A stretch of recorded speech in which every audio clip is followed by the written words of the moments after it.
when we concluded on September 19, 2024. The proofs were with Mr. Bartel. So, Mr. Bartel, you can call your next witness. Do you know Jamie Morgan and Carlena Toledo? Yes. And how do you know them?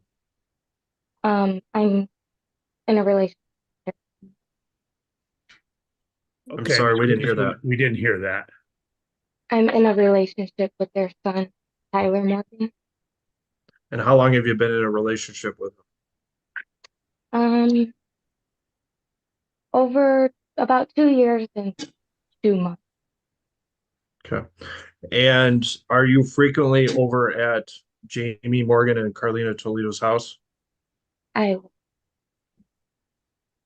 I'm sorry, we didn't hear that. I live in Did you say you live at the house? yes. Okay.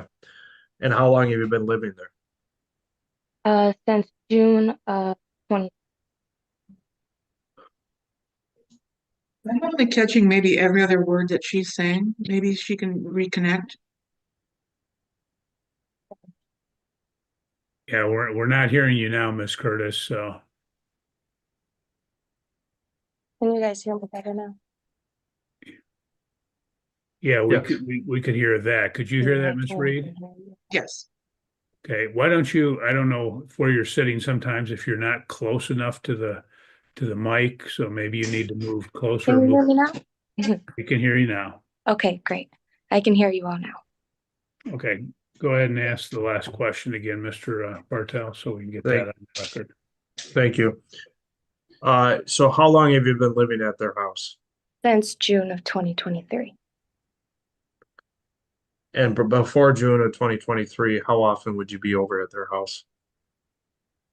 Um, every day, to be honest. I was going over every day after school. And did you get to know Chloe Cronkhite? Yes, I did. Okay. And I guess could you explain why you got to know Chloe Cronkhite? Um, well, Chloe is Tyler's niece and Jamie and Carlena's granddaughter, and she would come over, so I would play with her. So I knew her. So when you said you knew her because she would come over, how often would she come over? Chloe came over frequently. Okay. And when you say frequently, would it be on a weekly basis? Yes. Okay. Approximately how many days a week would she come over? Well, she would come over every Wednesday, and then sometimes we would keep her on Wednesday nights. So, and then sometimes we would keep her through the weekend. So sometimes 2 to 4 nights. On average per week? Yeah. And did you see her interaction, Chloe's interaction with Jamie Morgan and Carlena Toledo? Yes, I did. And how would you describe that for the court? I would say Chloe was very affectionate and like clingy with them. She loved them. They're their grandparents. Did you at any time see any abuse by Carlena or Jamie towards Chloe? I'm sorry, did you say abuse? Yes, abuse. No, never. And when I say abuse, physical or mental abuse? No, sir. Okay. Was there ever any hesitation for Chloe to go to Jamie or Carlena? No. Could you just describe what a routine day would be like when Chloe was over with Carlena and Jamie? Like when we would, like when she would stay the night or when she would get dropped off. Let's start when she would spend the night. Okay, so we'd wake up in the morning. Carlena would take us to breakfast. And then sometimes we'd go get our nails done, or we'd go to Full Blast, or we'd go shopping. And then we'd go home, clean. Me and Chloe would play with her Barbies in the bedroom. She'd watch videos on the phone. She'd go to stores with Carlena. She'd take her baths, eat her dinner, go to bed, do it all over again. Would Carlena be intimately involved in making sure that she was properly bathed and her hygiene was good? Yes, sir. And was she involved with cooking dinners and making sure she was fed properly? Yes, sir. Okay. And what about her clothing? Were her clothing needs met by Carlena and Jamie? Oh, more than definitely. And when you say more than definitely, what do you mean by that?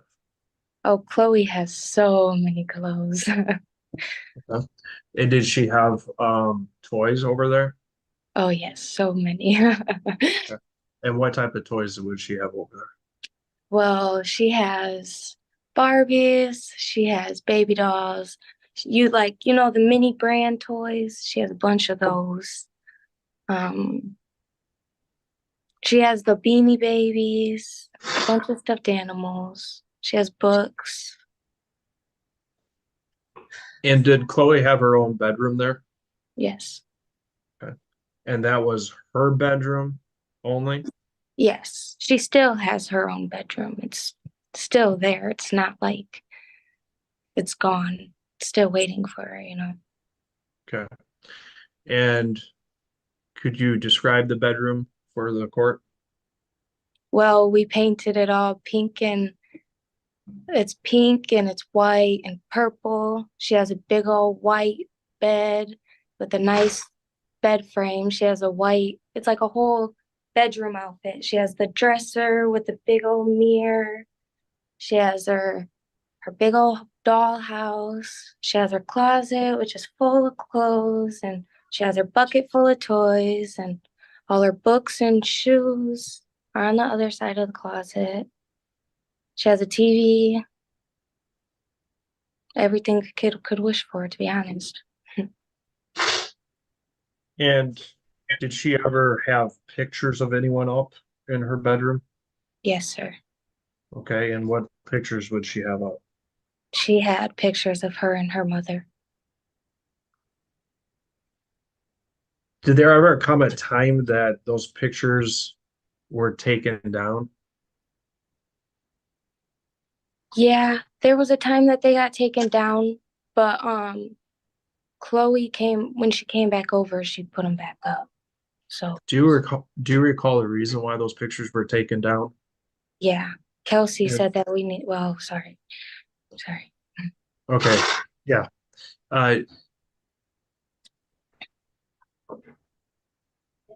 Let me ask you this. You were beginning to say Kelsey said.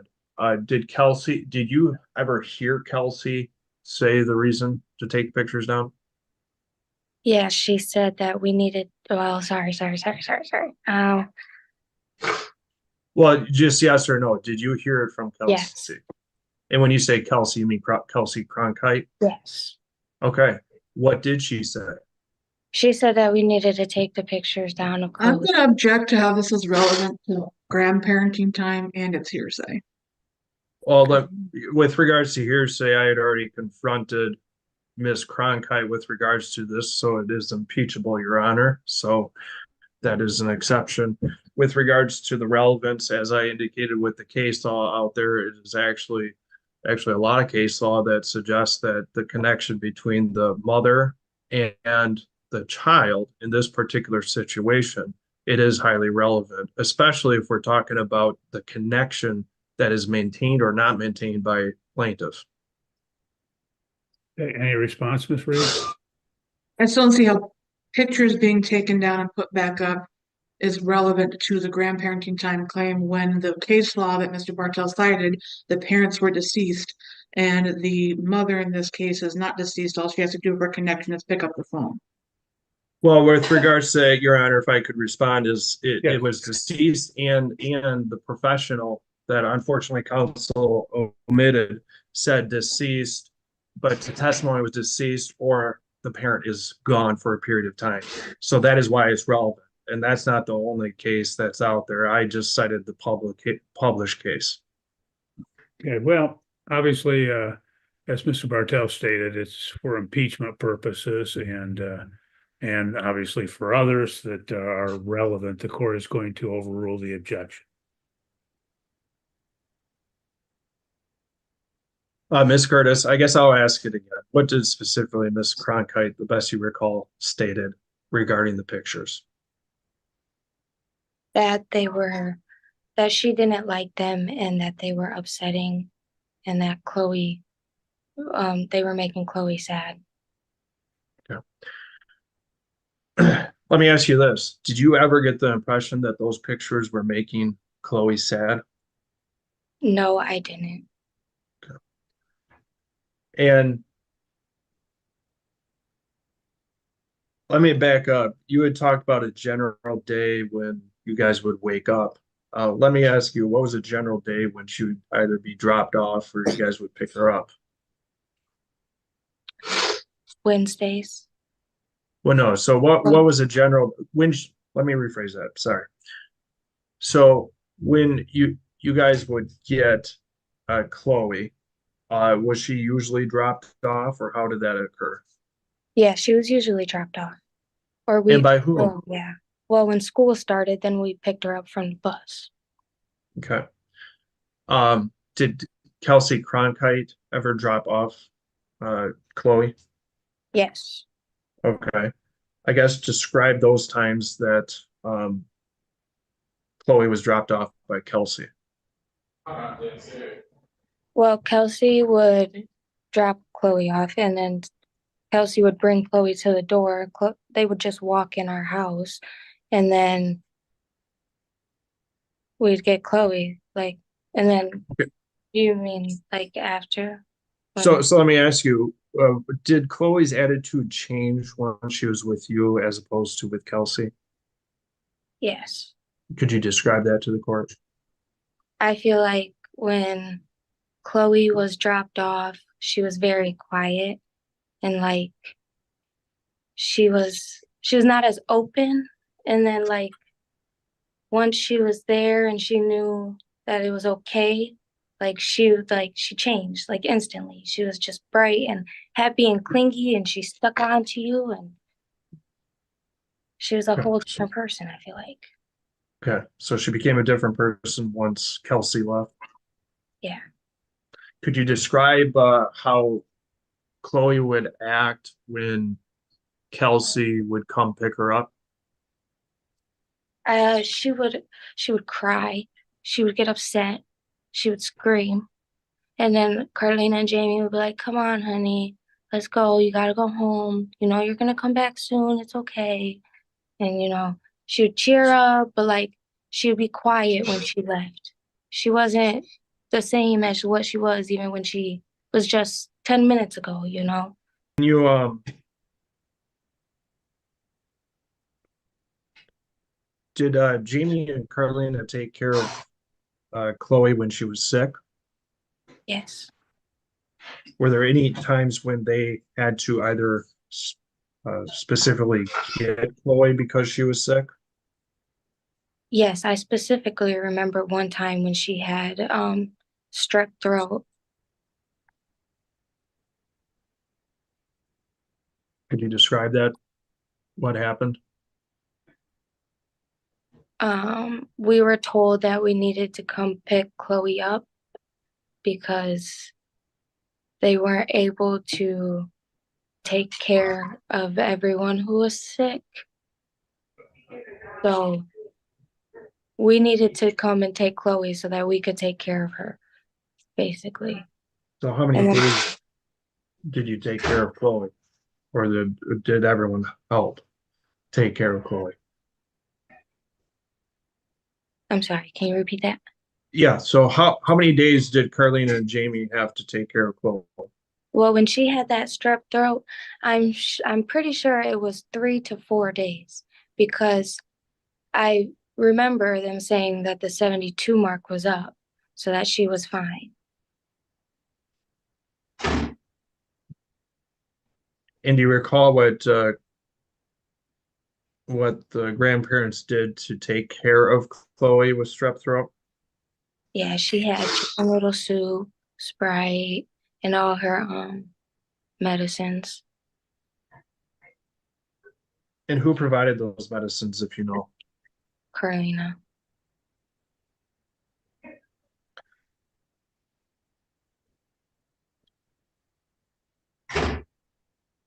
Do you believe that Chloe had a bond with Carlena and Jamie? I do. And why do you say that? Because she's their princess. Like the way that she just loved on them when she was around. Like when I mean she literally clung on to them, I mean like she would sit on their lap and wrap her arms around their neck and just tell them how much she loves them. You know, like she was so affectionate with them.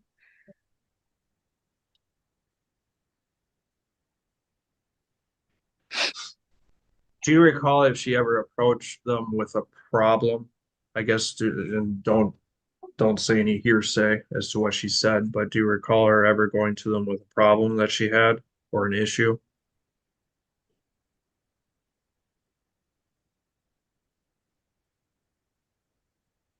There was one time at their house, yes, when we picked her up from Well- the bus. Okay, let me back up. I mean, would she go to Carlena or Jamie if there was an issue going on? Oh, yes, every time. Okay, okay. She didn't appear to have any fear going to them if there was an issue going on. No, sir.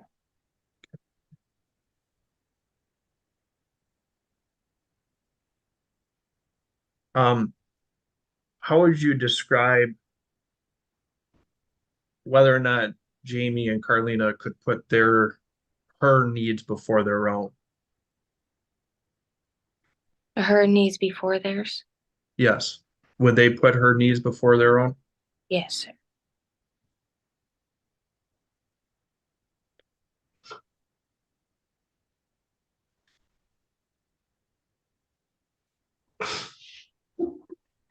And was there ever a time in which you had concern that there was abuse by Kelsey Cronkite towards Chloe? Yes. Not Okay, by,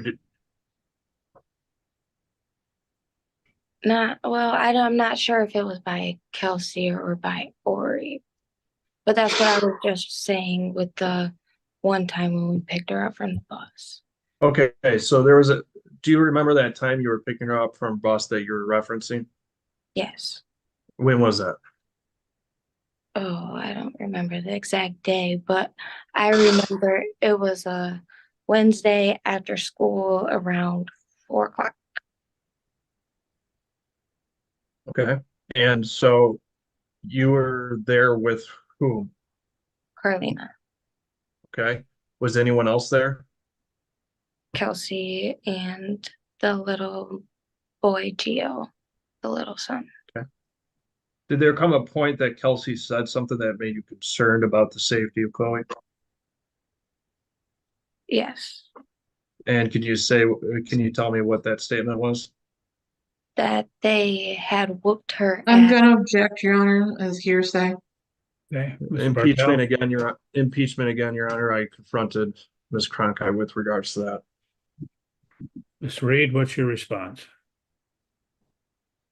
I don't recall Ms. Cronkite being confronted about being accused of whooping the kids after school one day.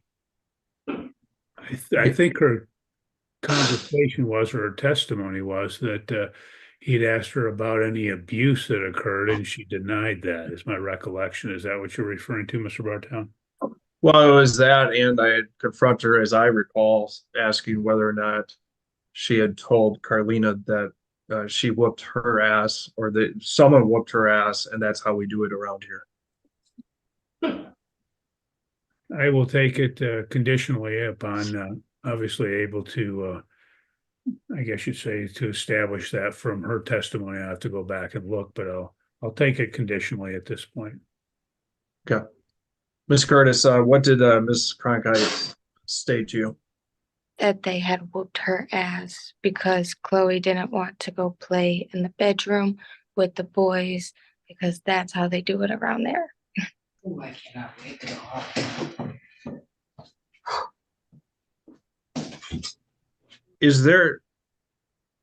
Have you seen any drug use or the such with regards to Jamie or Carlena Toledo? No, Are you aware of any mental or physical health problems that they have that would preclude them from taking care of their granddaughter? no, sir, I'm not.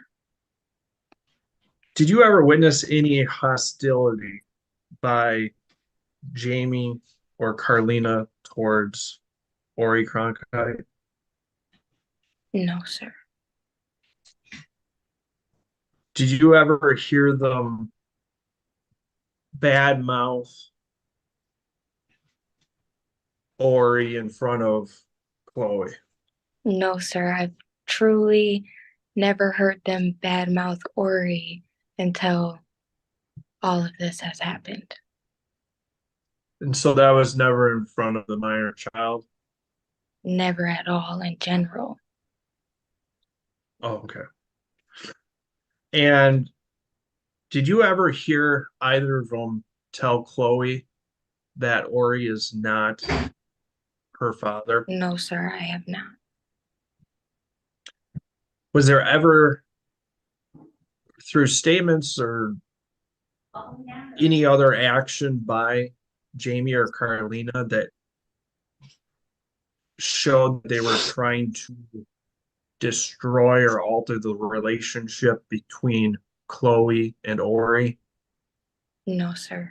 And so would you ever see Jamie or Carlena engage in educational activities with Chloe?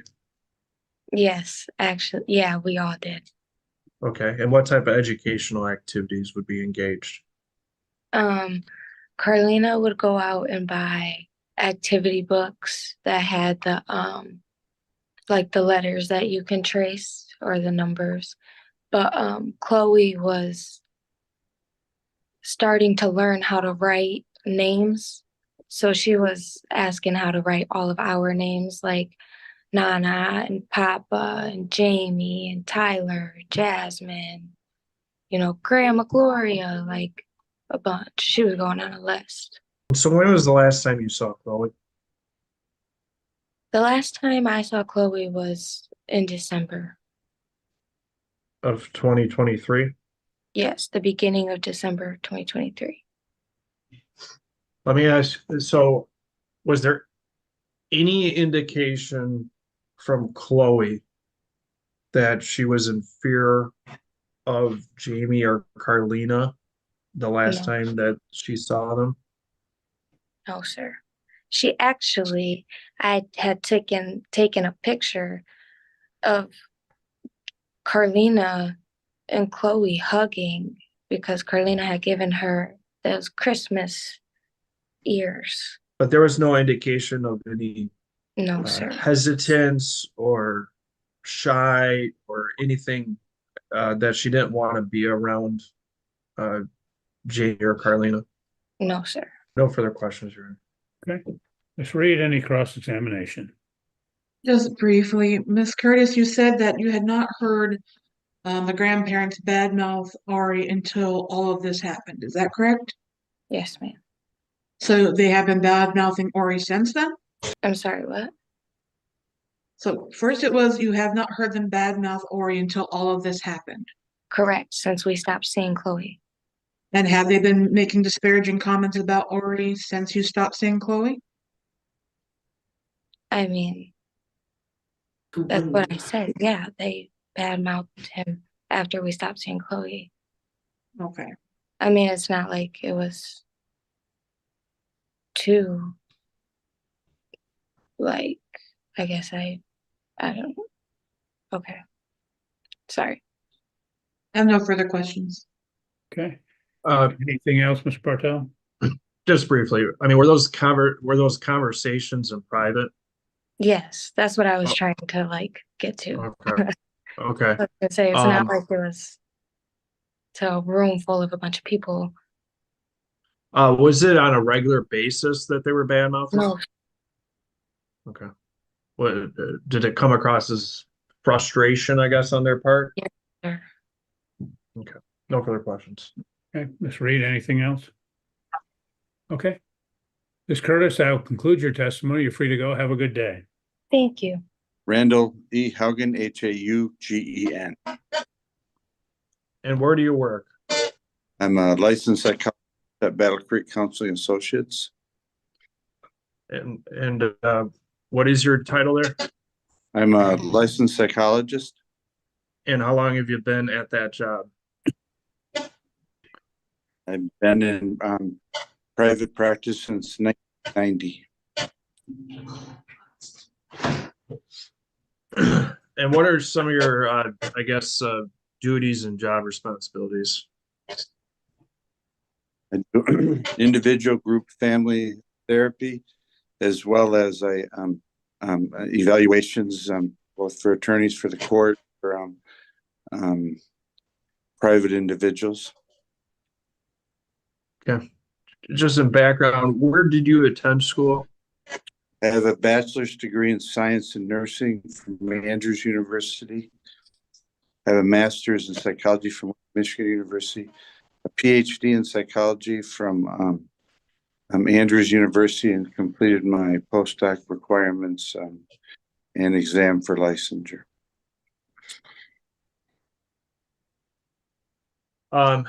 Have you given any lectures? Yes, I've given numerous lectures to in different areas. Yes. Okay. And do you specialize in any particular field?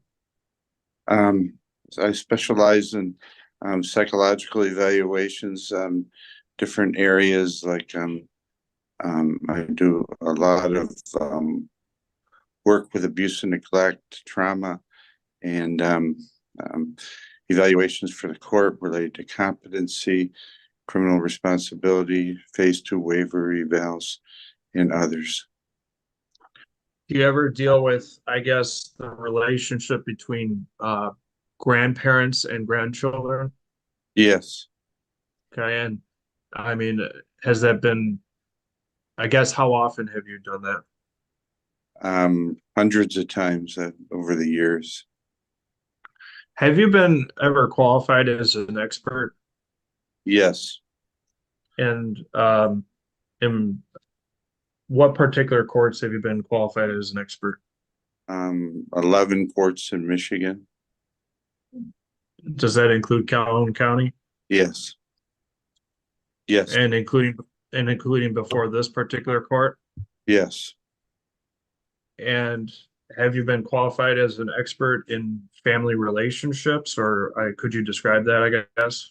Yes, I've been qualified in the area of abuse and neglect, psychology in general, children, adults. I've been qualified with violent offenders, sex offenders. Yeah, I forgot to ask you, do you have board certifications? Yes, I'm a licensed psychologist. Yes. And remind me, how many years has that been? I've been in various forms since 1990. And in this particular matter, you haven't seen the particular child, Chloe Cronkhite, correct? No, not to my knowledge. Okay. And you have been asked to come in and give some testimony based upon your experience as a psychologist in the family arena. Is that correct? That's what I understood. Yes. And Your Honor, I guess I would move to the mission of Dr. Haugen as an expert in the family, including dynamics between grandparents, children, in this particular matter. Okay. Ms. Reed, anything, any voir dire you have? I do. Dr. Haugen, can you hear me? Yes, I can. Thank you. Have you ever been qualified as an expert witness in a case about grandparenting time? Grandparenting time specifically, no. Parenting time, numerous times. Okay. And as you stated, you have not seen the child in question in this case? Yes, not to my knowledge, no. Okay. And you have no information about this child? No information. Okay. Have you ever spoken to the grandparents, Carlena Toledo or Jamie Morgan? No, not to my knowledge, no. Have you spoken to any witnesses in this case? Not to my knowledge, no. Have you received any information about this case in particular? I was told the case was related to grandparenting rights with a child whose mother is incarcerated. And where did you gain that information from? From Attorney Bartel. Okay. But there have been no evaluations done for this case? Correct. What materials or documents did you review in preparation for today? I didn't review any materials. Okay. Did you review any sort of family history or records prior to coming to today? No. Do you have an opinion regarding grandparenting time as it relates to this case? As it relates to this case, no. My knowledge is and experience relate to general knowledge about dynamics, the outcome research, and what works the best in those types of situations. But they all vary. There are individual factors to consider. Are you being paid for your testimony today? Not to my knowledge, no. Okay. How many times did you speak with Mr. Bartel about this case? Um, I'm going to object to relevance, Your Honor. Well, I think it's probably relevant to get to, again, the background, so I'll allow it and overrule the objection. I did talk to him, but it was mainly over issues of my schedule and how to negotiate it. Oh, was it like once? That was twice. Okay. I have no further questions for Miss Dr. Haugen, but I would object to him being qualified as an expert witness as he does not meet the qualifications under MRE 702. He has not interviewed the child. He has not interviewed the parents. He has not interviewed the grandparents. And MRE 702 requires that the expert scientific, technical, or other specialized knowledge will help the trier of fact understand evidence or determine a fact and issue. And I don't believe Dr. Haugen, although I do respect him in all the other general areas that he's testified in, cannot help the court in this case in any of that realm, as Dr. Haugen does not have any facts to apply to this case. So I don't see how any of his testimony is going to be relevant, and general knowledge or just general grandparenting time might be good is not the standard to rebut the presumption or in the best interest factors regarding the grandparenting time statute. And I know under Keenan, there was an expert testifying generally in Keenan, but Keenan's very different from this case in that Keenan, the parent, was deceased. That expert was not qualified as an expert. It was just a general counselor. And that person had contact with the grandparents and was testifying primarily based on concerns regarding relationships with siblings for the child in Keenan, as well as fostering and creating that memory of the deceased parent. So I don't believe Dr. Haugen will be relevant for this case. Okay, Mr. Bartel, your response.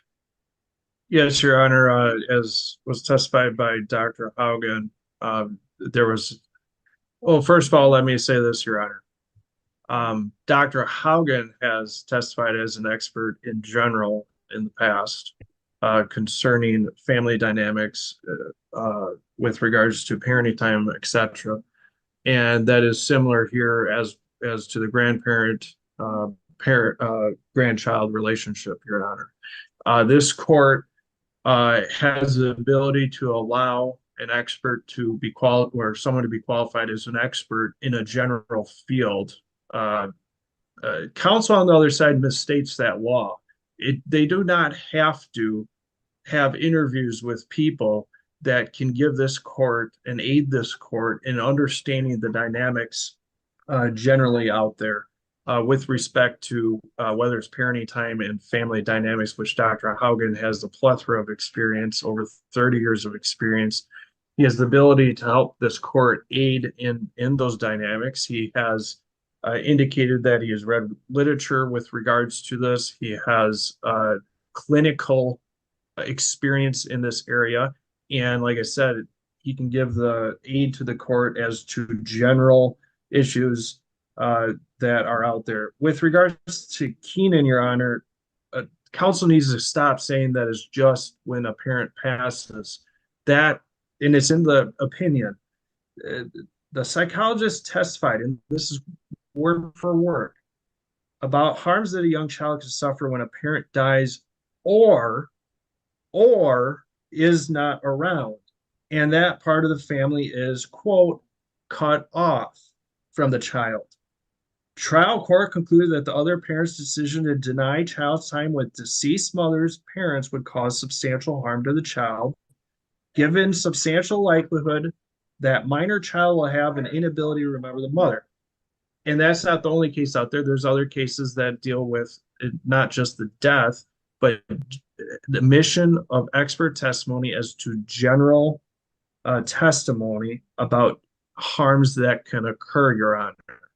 And this court is smart enough to make those reasonable inferences with regards to that. So I would ask for him to be qualified as an expert. Okay. Any response, Ms. Reed? Yes, Your Honor, the court rule is very direct of the knowledge and skill of the trier of fact to understand the evidence and determine a fact at issue. I don't believe that that is the case with Dr. Houghton's testimony and D in MRE 702. The expert's opinion reflects reliable application of the principles and methods to the facts of this case. Dr. Haugen says he doesn't have an opinion about this case. He doesn't have the facts of this case. And so he's not qualified as an expert witness. And I don't believe any of his testimony is relevant.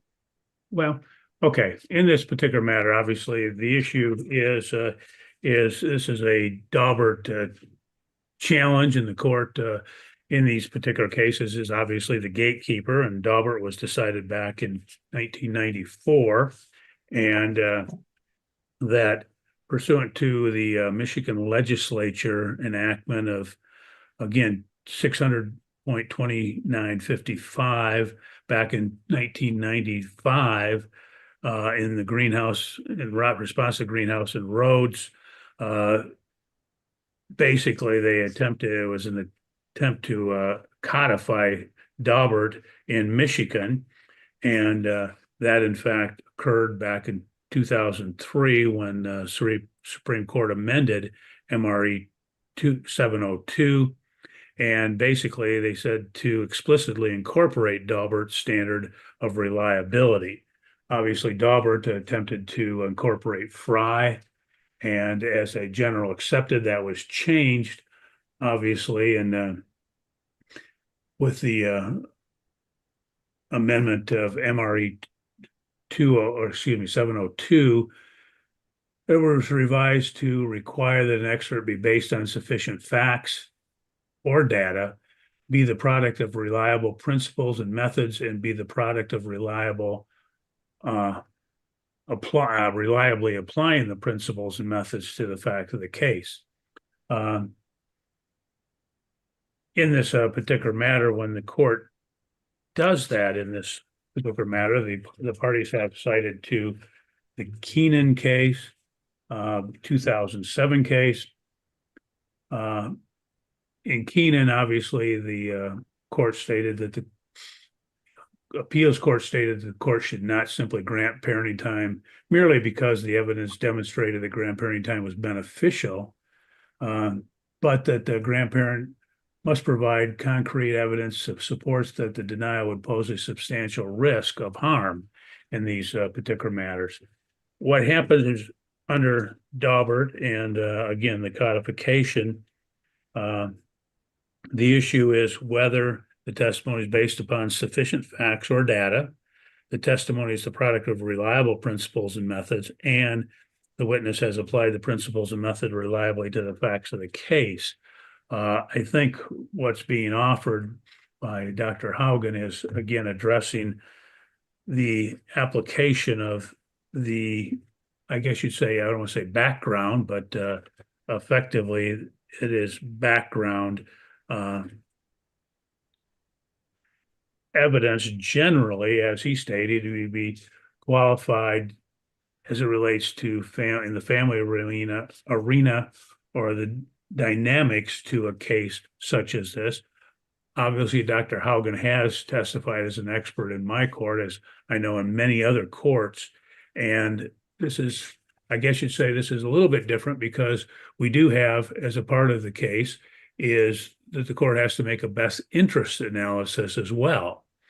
And as it relates to the best interest analysis, there's a lot of things that the court has to consider.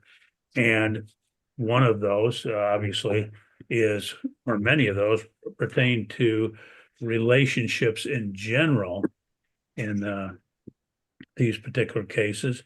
And as additionally, that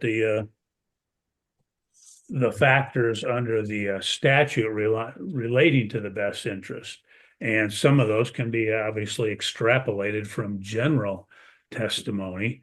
And so the court does believe that Dr. Haugen's testimony would be relevant to those particular factors and would again shed light in this matter as it relates to the family dynamics and the dynamics of the impact it would have upon the child generally.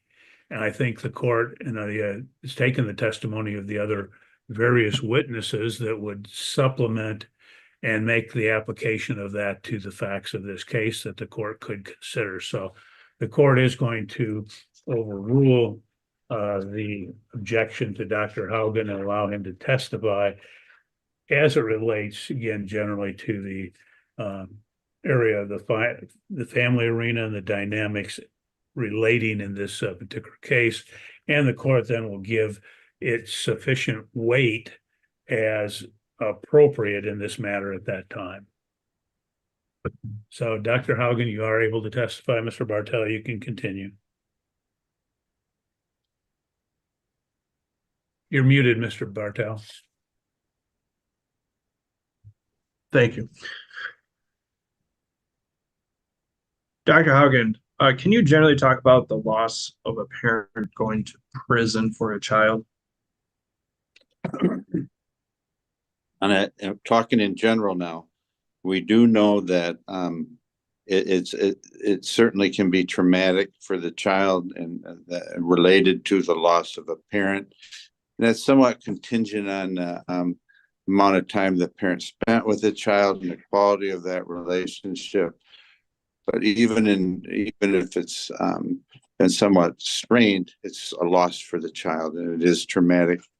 And we do know through research that the maintaining regular and consistent contact with the parent can minimize the damage that it occurs to the child, as well as improve the overall functioning of the mother or father, depending on who's in there.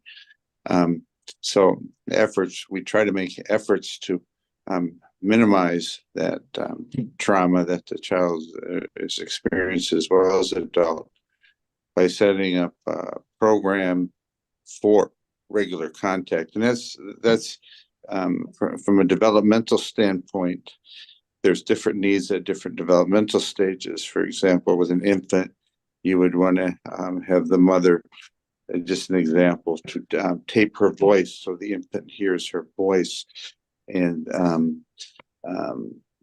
has enduring visitation with the baby during a prison time. You would want that set up and structured. So you measure what's the impact of it. There's a loss for the child, not only of the parent, but extended family.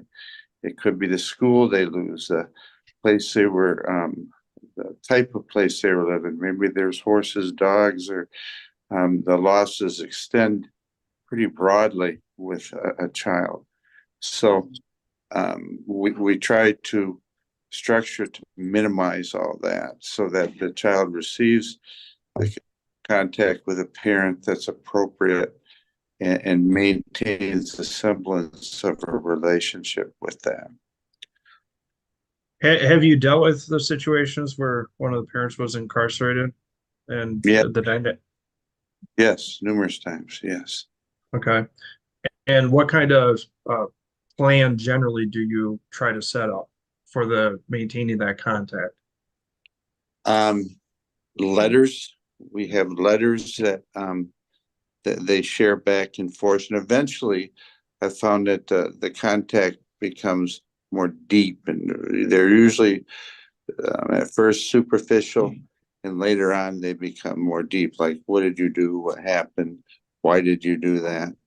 We'll structure visitation so that they go there. We have depending on the age of the child, we'll have them draw pictures, send schoolwork, and send it to the parent so the parent can respond. That we help them establish a narrative, including if they have good relationships with uncles, aunts, or anybody in the family.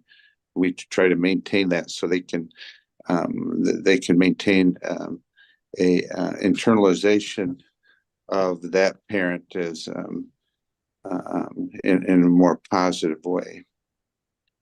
So if that doesn't happen, and I know we're talking about in general, but if that doesn't happen, maintaining that contact, including the extended family, as I hear, what could happen? What in your experience in the literature? What has happened to me directly is that it's harder for the child to reattach to the parent who's incarcerated in their family. And I've had it on many occasions where there's really a lot of tension between the families. So that affects the child's attitudes and internalizations of that family, because the most I've dealt with is the other parents, the mother or father is pretty angry at the other parent. So they construct him in the child's mind as being bad, horrible, and he's done terrible things. So with that internalization, it's more difficult to attach. Now, obviously, if there's the mother or father was an axe murderer, and they're a psychopath, and they can never, you would balance that based upon what the other person is, or they've never had an attachment before. What are their prior attachments? So that would all have to be assessed, and you want to simulate that as much as possible. So let me flesh something out that I think I heard. You had indicated the tension between the family members and internalization of the child. Are you saying that if a child is with one particular parent and there is tension and stuff going on, there's a chance of that minor child internalizing all that and having a negative view towards the other parent or family? Correct. Which Okay. often, unfortunately. Say that again. I'm sorry, you cut out for me. Which happens often, unfortunately, because there was a lot of tension in that relationship, and it kind of carries on through. And in most cases, I don't know about this kid, but the parent sees an opportunity to eliminate the other parent. He's incarcerated. Mom says, finally, I get the child to myself. And then the child then has however long the parents incarcerated, kind of indoctrinated by the other parent that they're bad and he's bad and horrible. So it's really difficult to get them to reattach. And you said you see that often, that happens? When I used to do that, yes, I saw it often. I've dealt with this clinically. I've dealt with it personally. With my own. We have a daughter who's schizophrenic, and she was incarcerated, and I adopted the child. I had to maintain that relationship. My daughter's mentally ill. She's schizophrenic. So I had to maintain that relationship and let them know that this isn't your fault. This is what happens, go into explanatory type stuff and facilitate that relationship as much as I could based upon how she was functioning at that time. And I still do.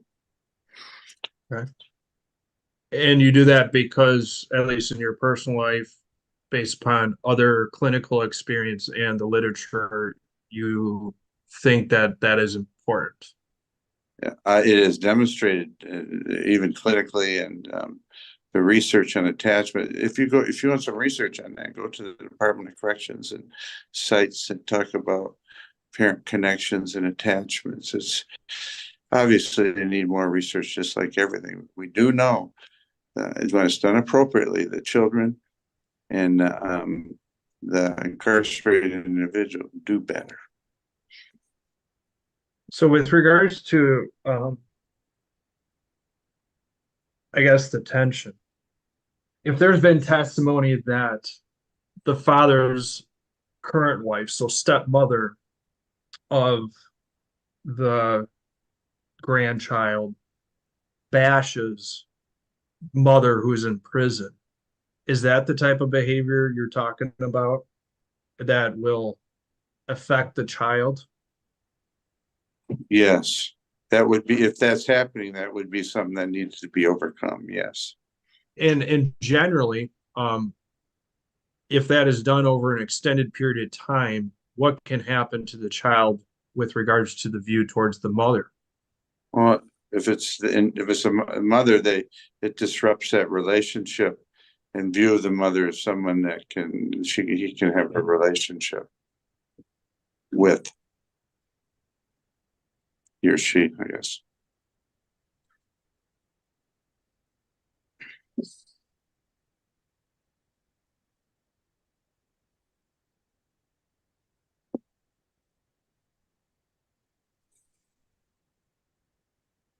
And so does that also, that continuing contact, if I understood from you, that can help with the transition of reunification when that parent that is incarcerated gets out? Yes, it does. Correct. Yes. If it's structured and appropriate, absolutely. And what about the contact with that incarcerated family? Can you shed any light for this court and us as to the importance of keeping that contact? Well, that helps maintain the attachment. And because let's say there's an uncle that the child was with quite a bit, that's happened to me. And then the parent, his father gets incarcerated and he just stops going fishing. He stops hanging out with him. He stops doing things. That's a big loss for a child. And if you can maintain that, you can minimize the trauma related to that loss, and both end up doing better. Plus, the uncle continues to carry on the narrative as long as he's appropriate. It's important that those things be dealt with, and carries on a narrative related to his family so the child can internalize that. Is it a traumatic event, or can it be, I should ask you, can it be a traumatic event for a grandchild to abruptly not be seeing their grandparents that they saw on a regular basis? When I say regular basis, if the testimony is 2, 3, 4 times a week, including overnights, would that be a traumatic event? Could it be? Yes, absolutely. And could you? It's a loss. Yeah. Yes. And could you tell us even on that dynamic, so separate from even the parent that's incarcerated, how can that negatively affect the minor child, not having that contact with grandparents or any family member for that matter? I guess the traumatic part would be the grief and loss that establishes an emotional remnants of that.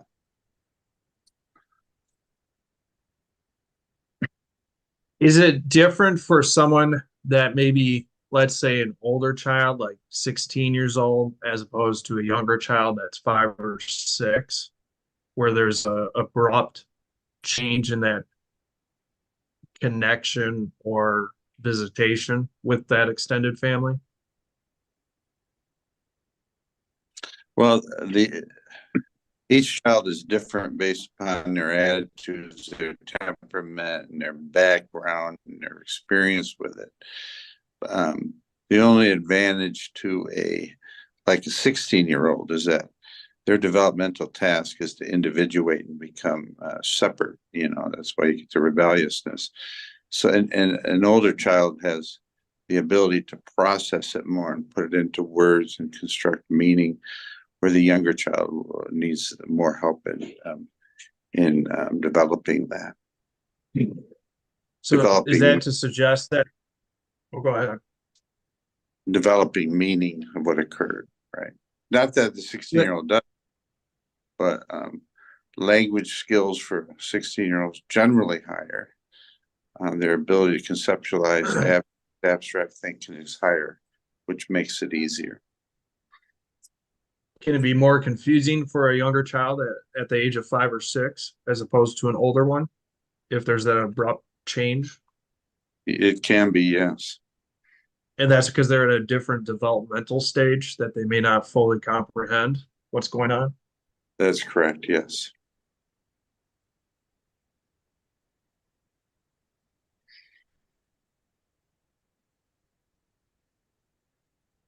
So I got a question with regards to, is there a benefit of the extended family, meaning the other side of the family, like grandparents that had close contact with a minor child, to maintain that relationship with the incarcerated parent versus the other parent maintaining that relationship? Yes. And There's could a you benefit in terms of minimizing the traumatic impact, both on a short-term and long-term basis. And if the child's going to, if the child is going to have continued contact, that's particularly important. And I don't know the details of the case, or if the parent has 20 years to serve, that's different than 3 years, because in 3 years you got to prepare to reunify. 20 years, it's different. And the situations are different. So if in this particular case, the mother was going to be out, let's say within even 3 or 4 years, you're saying that would be an extreme benefit to have that connection still with the child? Yeah, if the plan is eventually for the mother to reunify with the child to some degree, it certainly would be beneficial. And let me circle back. I guess maybe my question wasn't as good. Is there like an actual additional benefit to ensure that that child has that connection with the incarcerated parent by being with the extended family over the actual parent that is not incarcerated? If that individual from the family had a prior attachment and relationship, and they're appropriate, of course, it would be something that helps prevent and minimize the trauma that the child experiences. So that extended family can ensure that they maintain that relationship for the minor child. Would the minor child feel more comfortable on that side of the family with that connection? They would experience less of a sense of loss.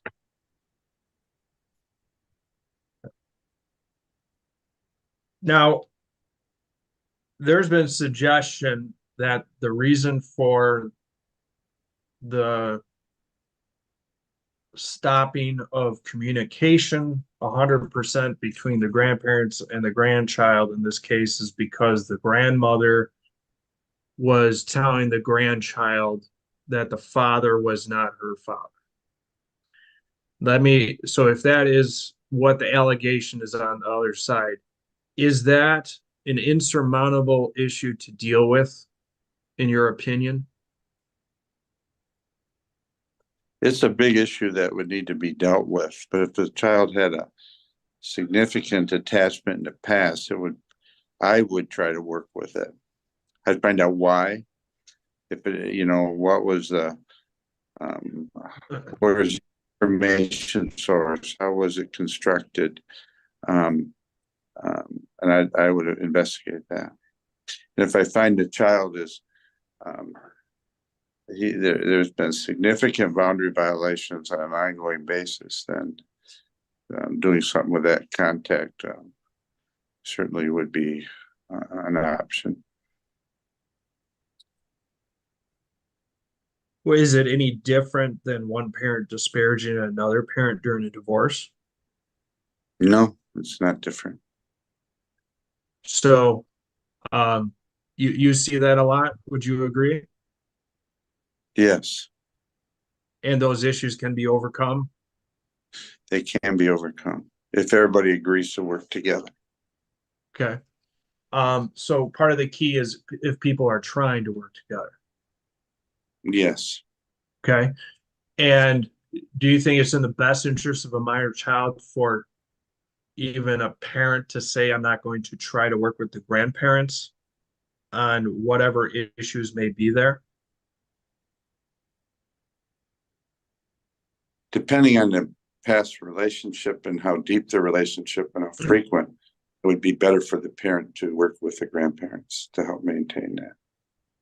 So if you encountered a case where there was frequent contacts, like I said, 2, 3, 4 times a week for over a several year period, including overnights, I mean, would that be in the best interest of the child for the parent to work with the grandparents?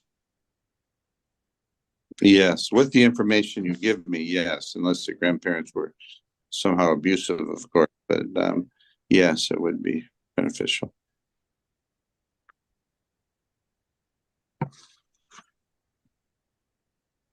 I guess I want to, I guess I want to ask you about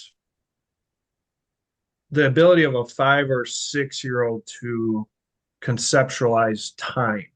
Have you dealt with that in the past? Yes, particularly during the evaluation process.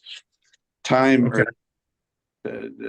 time, or what we call temporal sequencing, doesn't occur till a child's a little older, maybe not in terms of that. And I'm sorry, you broke out, Dr. Haugen. What age? depending on the child, their developmental level, their level of intelligence, it's usually around 8, 9, and 10 where they can begin to get a concept of time, where last week means something. Okay. And so if a child said something happened on a particular day of the week and it happened 3, 4 months ago, would that give you concern if they were 5 or 6 years old? Just to clarify, they're saying if the child tells me a few months ago something happened on a Tuesday, it would be subject to evaluation. Yes, it would be rare that a child could do that. And why is that? The temporal sequencing isn't very well developed. Is there so what process would you go through if a child 5 years old comes to you and gives you something happened on a Tuesday months ago? What process would I do in the interview? Yeah, I mean, how would you address that? I mean, if I understand that would be of some concern because the temporal sequencing is not there Yeah. at that age. So how would you if they were making an allegation of something happening on a Tuesday months ago, how would you deal with that? From a clinical standpoint, I would ask more about it. Say it was Tuesday. How do you how do we know it's Tuesday? What did you do on Wednesday? You know, how do you know it's Tuesday? Then I would look for details related to that, and I would also talk to the parents, talk to what was going on that day. You know, and I would seek more collateral information related to it. And so is it fair to say you would investigate that more and not just rely on the child? Correct. For that type of information, yeah. It would be more reasonable if the child said during Christmas time, everybody got in a big fight and it ruined my Christmas. So yeah, they could do that, but to come up with an arbitrary date and time for a 5-year-old, I'm not sure I could do that. You know, what did I do 3 months ago on a Tuesday? I don't know. So it would be subject to more inquiry. Are children at the age of 5 and 6 more impressionable than older children? They can be, yes, yes, depending on the child, but from a general developmental level, yes, they're more impressionable. And so if certain things are happening at home, they're being told certain things, such as mother is a bad person or mother's going to be in prison forever, things like that. Generally, how do children internalize that? Well, they would internalize the other parent negatively, and that they could be bad. They may feel guilt about it, you know. Even at that age, children feel guilt about it, and they grieve and they feel sad. And they need permission to feel sad and grieve, and realize that the other parents are not feeling that way, which helps them. They can bury it. Then we see more patterns of acting out and behavioral disturbances. And at some point, does that child start having the same view as the parent at home Yes. towards the one that's incarcerated? Yes. And why is that? Well, one of the learning methods of children is, modeling, and they learn it vicariously, that we tend to adopt the attitudes and beliefs of our parents at that age.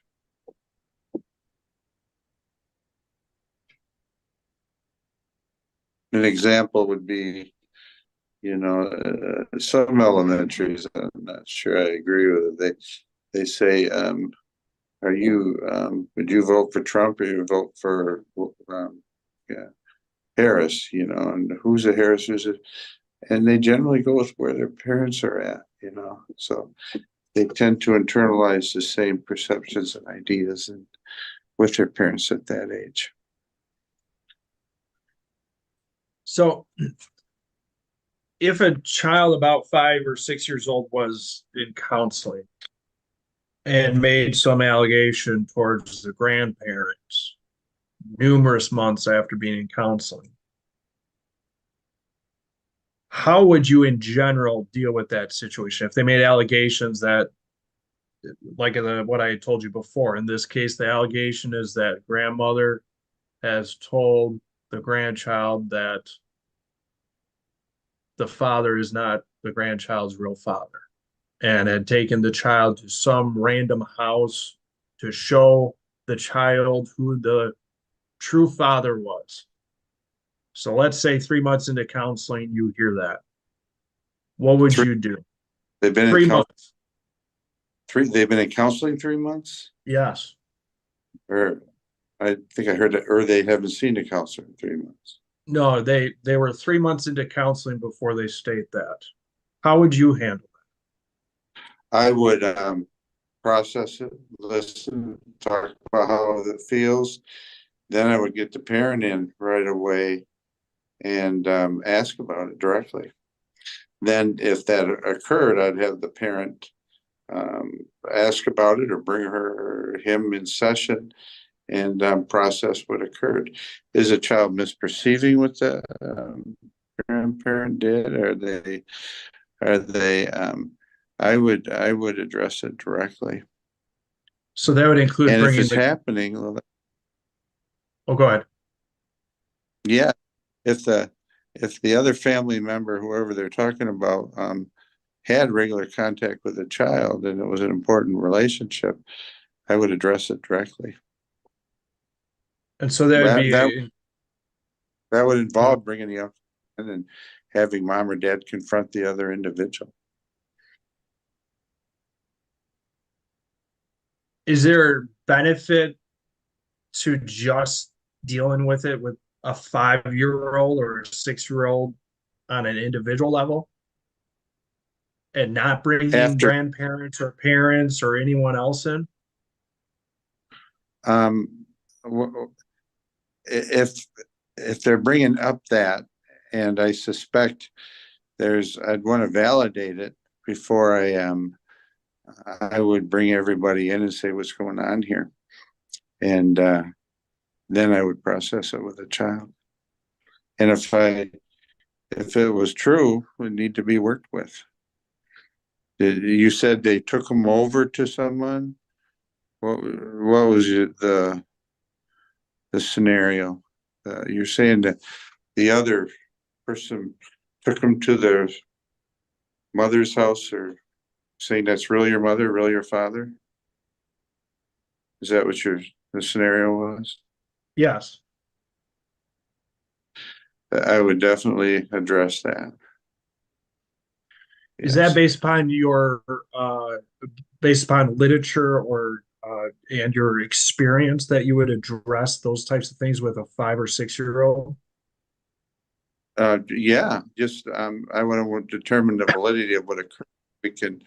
We can clarify it for the child, have the parent clarify it with the child, and also confront the other person who did it. And so, what are the pitfalls of not bringing in the other people that are allegedly doing something? If I'm processing an event that may be questionable, I'm reinforcing what the child said. I numerous times, hundreds of times, had children say, "Dad or Mom touched me inappropriately," and if you don't validate that in a way, the more and then I find out later they did not. And if I continue to talk about something that didn't happen with the child, it makes it so it happened with the child. And so, does that become a scenario where if someone lied, now they are lying over and over again? Yes, and it's harder. It's very difficult to go back on that, even for a child. And so the detriment is that they internalize that and that becomes fact, even though it is not fact, I guess is how I hear that.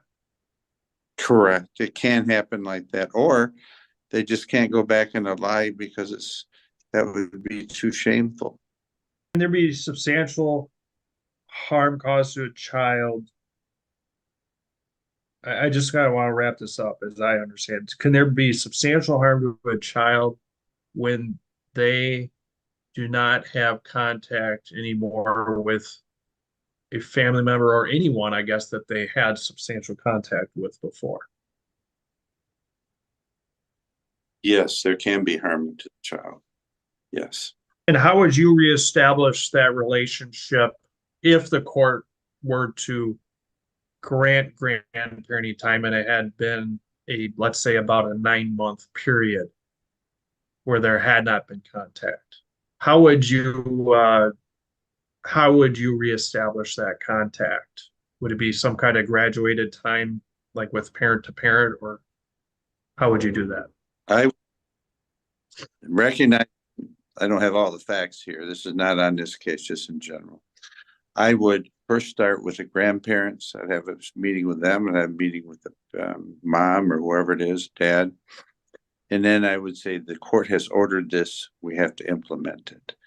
And then what are your concerns? I'd ask on both sides, and I would get them together in the same room, and I'd have them talk about it and develop a plan to assure, number one, appropriate boundaries are being maintained, that a schedule is being followed, and you go off from pickups and drop-offs, and even meet with the child and say, we're going to just start where you're going to visit Tuesdays at 4 or whatever it may be. So so they understand what's going on here.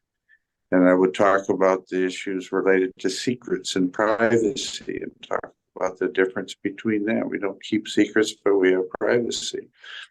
And the parents would talk to them and kind of reinforce each other's role in terms of that. And I would begin slowly. And so that could be done with a counselor? Yes. Okay. That's what yes. Is that the most appropriate, especially if a father has a negative view towards the grandparents or vice versa? Yes, absolutely. Is that because a counselor would act as more like a mediator and be able to establish those boundaries?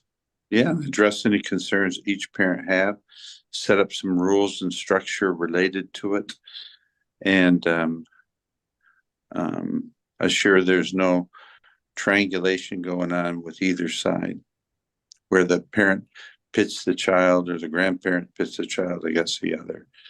We're doing this for the best interest of the child to facilitate relationships. All right, so I got a question, and I apologize up front. It may not be ultimately clear, so I'll work through it. So you had talked about in generalities today. And those generalities were based upon your clinical experience and literature. Is that correct? Yeah, if you go to the Department of Corrections site, they even have programs that are kind of research-based on there to help facilitate that. It's also evident clinically that boundary violations hurt, and that maintaining contact with a previous attachment that was positive helps. So it's all that in attachment literature, it's there. And that triangulating two parents fighting or two individuals fighting over the child can be harmful. Okay. And so if I heard you correctly, keeping that attachment or connection with people, even that had the boundary violations, is still important, is what I heard, correct? Well, they would need to be fixed, the boundary violation. Yeah. Right. But it's important to have that connection still if there was an extreme contact before. Yeah, if there was a lot of contact that was positive in the past, yes. With regards to your testimony here today, this information, clinically speaking, and coming from the literature, that's because is it true that happens significant amount of time through the research, and that is why you can speak generally? I guess stated another way, this isn't like it happens only once in a while. Correct. Okay. So yes. Say that again. I've dealt with numerous cases with this, yes. But it's a certain high degree that this occurs. Is that correct? And that's why you can speak to this on a clinical experience level and what the literature says? Yes. I don't know about a high degree, but enough of it to be relevant. All right. No further questions. Okay. Ms. Reed? Dr. Huggin, you talked about some boundary violations regarding a child being told that like their parent's not their parent by a grandparent, correct? Correct. And you said that boundary violations can hurt. They can, yes. Okay, and you also said that We don't keep secrets, we have privacy, is that correct? Correct. So is it harmful to a child for, say, a grandparent to tell the child to keep secrets from a parent under threat that the child might be spanked by the parent if the parent finds out about the secret? Yes, that can be harmful. And when a parent is incarcerated for a period of time, can it be harmful to, say, a 6-year-old to tell that child that, the parent's going to be home soon? Yeah, to a 5 or 6-year-old, absolutely. It can be. I mean, it doesn't, they don't understand what soon is. I'm not sure it's harmful, but it can create some unrealistic expectations in the child. Can it be upsetting for the child to hear that? Can be upsetting. It'll be upsetting when, if their perception of soon does not meet his preconceived idea what soon is. I would tell my grandchild, we can get an ice cream cone soon. Well, they don't know what soon is. They would perceive that as right now or tonight. So when that comes into it creates some internal conflict for the child. I don't know if it's traumatic, but it's not something that's healthy. You talked a little bit about when, there might be some contact with extended family or grandparents and that contact is abruptly ended, that it can be seen as a loss, potentially a traumatic event. Is that correct? Correct. Does your opinion change if the child does not want to see those people? I would, if I'm going with the scenario that was given to me, if they've seen that uncle, whoever it is, 2-3 times a week, I would inquiry why. Are they beginning to? My hypotheses would be they just had a bad relationship. They didn't want to go there in the first place. Number two, the other parent may have so much animosity toward whoever they're visiting in that family.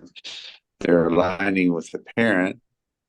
Or another hypothesis would be that they overhear stuff which shape their child, or being told stuff directly about the other parent, which creates some negative impressions. And then I would go from there. And that negative information can be going both ways of why they don't want to see there. It could be coming from the grandparent or extended family members or the parent. Is that correct? Well, that would be what I talked about, triangulation, creating loyalty conflicts. That's why a lot of times when I see a child clinically, they love their mother, the first one, hate their mother or father, the second one. Children, particularly 5 and 6, have shifting loyalties. So that's why it's important to gather information from a lot of different sources. And then you stated that when the child makes an allegation, we want to do some sort of investigating into the validity of that allegation to see what's going on, right? Correct. And part of that investigation process would be confronting the other person who allegedly said something that the child brought up. In that conflict, in that context, if the parent who mainly has a child finds out someone else is saying something that jeopardizes his role, that should be addressed directly. Okay, and if the parent does address that directly with the party that the child made the allegation against, and that confrontation turned physical, do you still recommend that the parties get together in counseling? Sometimes I do, sometimes I don't, depending on the quality of that relationship, the history of the family, how they resolve conflicts in the past, have these issues occurred in the past, and quality of the relationship with that parent. So I could, but I couldn't. But if I don't see it working, I would err on the side of the child.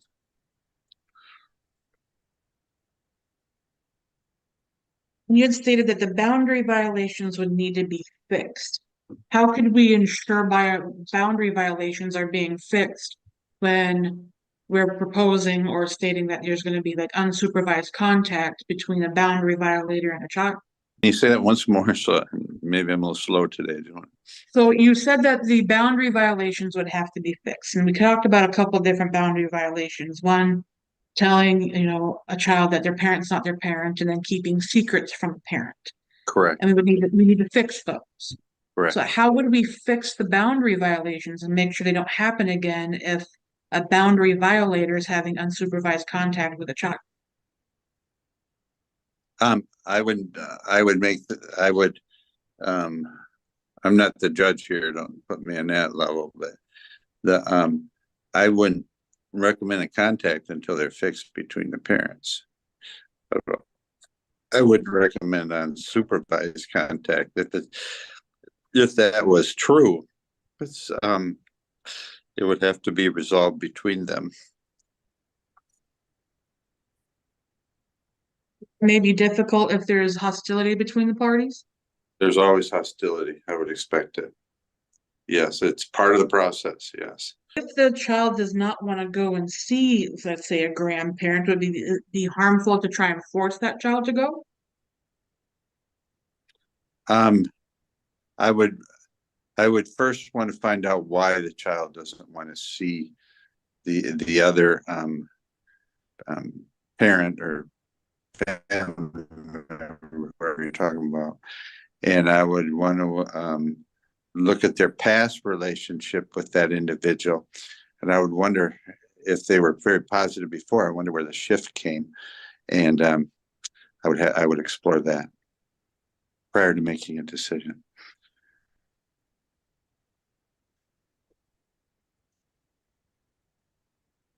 I have no further questions. Okay. Dr. Haugen, I have just briefly, at one point towards the end, Mr. Bartel asked about, he said, what would would there be substantial harm to the child if, in fact, the child relationship with that grandparent or other family members was, I guess you'd say, terminated or was non-existent at that point? You said, yes, there would be harm to the child. What would the harm be? In terms of just severing a relationship, assuming it was previously positive, there was time spent together to form a relationship, a disruption in attachment would create a significant grief process, sadness, confusion, unhappiness, and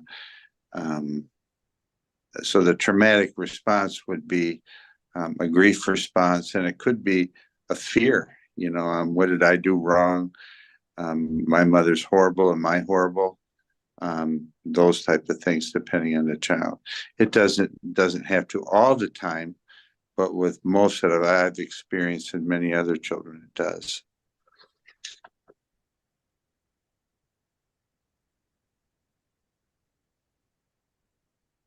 Okay, thank you. Mr. Bartel, any redirect? Yes.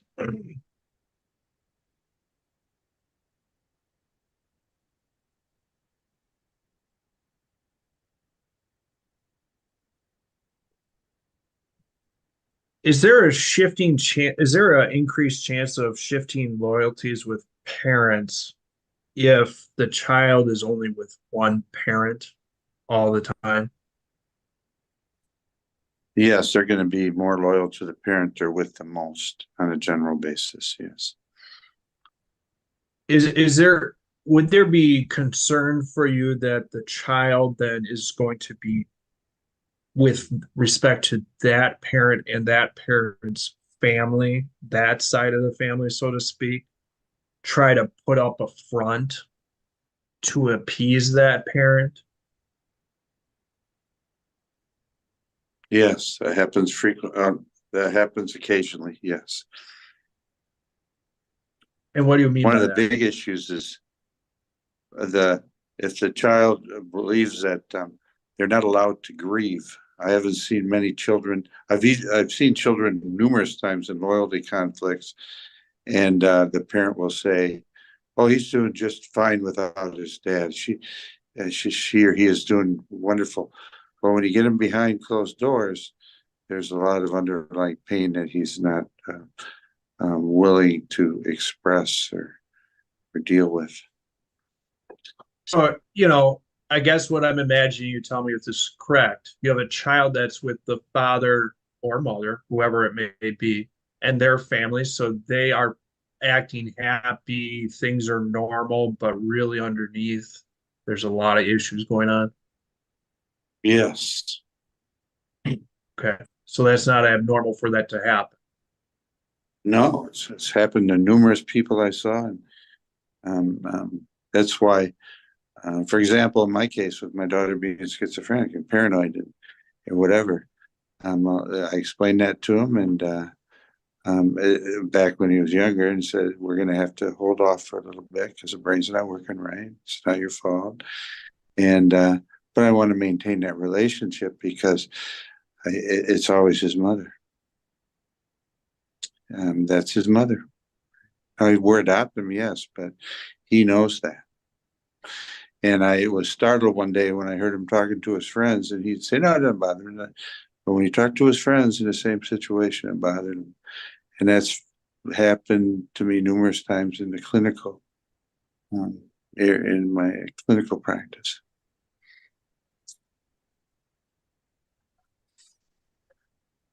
Is there issues when one parent unilaterally decides to put a child into counseling without the agreement of the other parent? I prefer most of the time that both parents be involved with it. And why is that? I only get one side of the story. And so if that one parent and the step parent with that child are the only contacts with that counselor, would that give you concern as to what is happening? I don't know about a concern, but it's probably gonna make it won't give the therapist a full perspective of what's going on.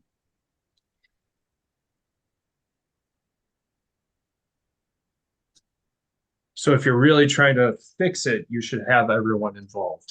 Is that what I'm hearing? In the scenario described to me, you have to have everyone involved, right? Is there an increased chance that a minor child, about 5 or 6 years old, to go back to maybe the internalization?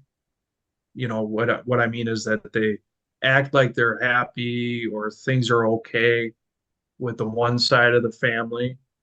Does that happen at an increased, I guess, time, I guess, if there is either physical abuse or threat of physical abuse as well? I'm not sure I understand the question. Okay. So you had indicated that that it can, yeah, that was poorly worded. If there is physical abuse or threat of physical abuse, is there an increased chance that the minor child is going to internalize maybe unhappy, negative, sad views to appease those parents or that Yes. parent or step parent? The young child perceives the consequences of not aligning with that parent as severe or even more negative. There is more of a likelihood of that, yes. And therefore it can distort things that child may say in counseling as well, if Yeah. that is happening at home. Yes.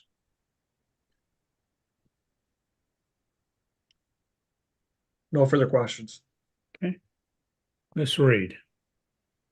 Dr. Hagen, you said that it occasionally happens that a child will internalize and appear happy and try and bury those feelings. Is that correct? When there's underlying issues Correct. going on?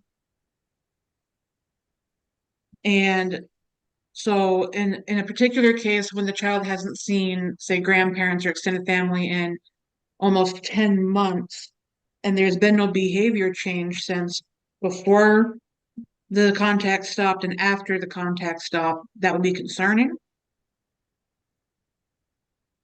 Concerning regarding not having a behavior change, Yes. I think that would be, um, not having a behavior, would that be concerning that they didn't have a behavior change? No, it wouldn't be concerning.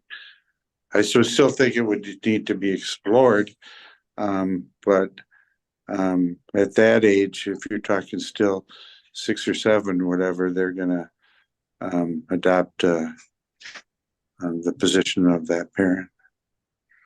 So if she's still if the child's still happy and she's doing well in school, she's not disclosing to anybody that she's upset or grieving or sad, you still think there's a substantial risk of harm? Um, there's more of a risk of harm than later on as they emerge into their preteen and teen years when they try to wrap their head around what occurred.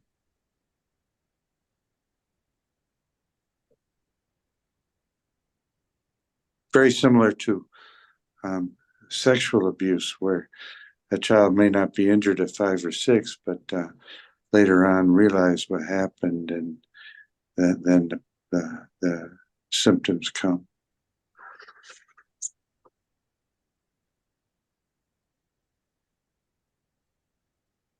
I have no further questions. Dr. Haugen, just to follow up on that, what Ms. Reed stated is, would you find that unusual if, in fact, as she states, the child after the loss, let's say of a parent or other side of the family, that child would, again, function as they had prior to that loss? I would say some children do that. I would find it unusual, although it is possible that it wouldn't come out later on as they're beginning to understand more what occurred.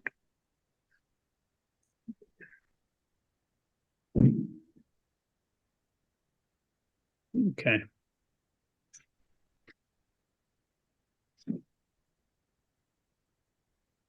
If the child continues to act and react as they had prior to that loss, is that an indication that there was no harm experienced by the child? No, it may be, again, we're in hypothetical here, it may be an indication that the child's just burying it and not buried it and not dealing with it at that time. Okay.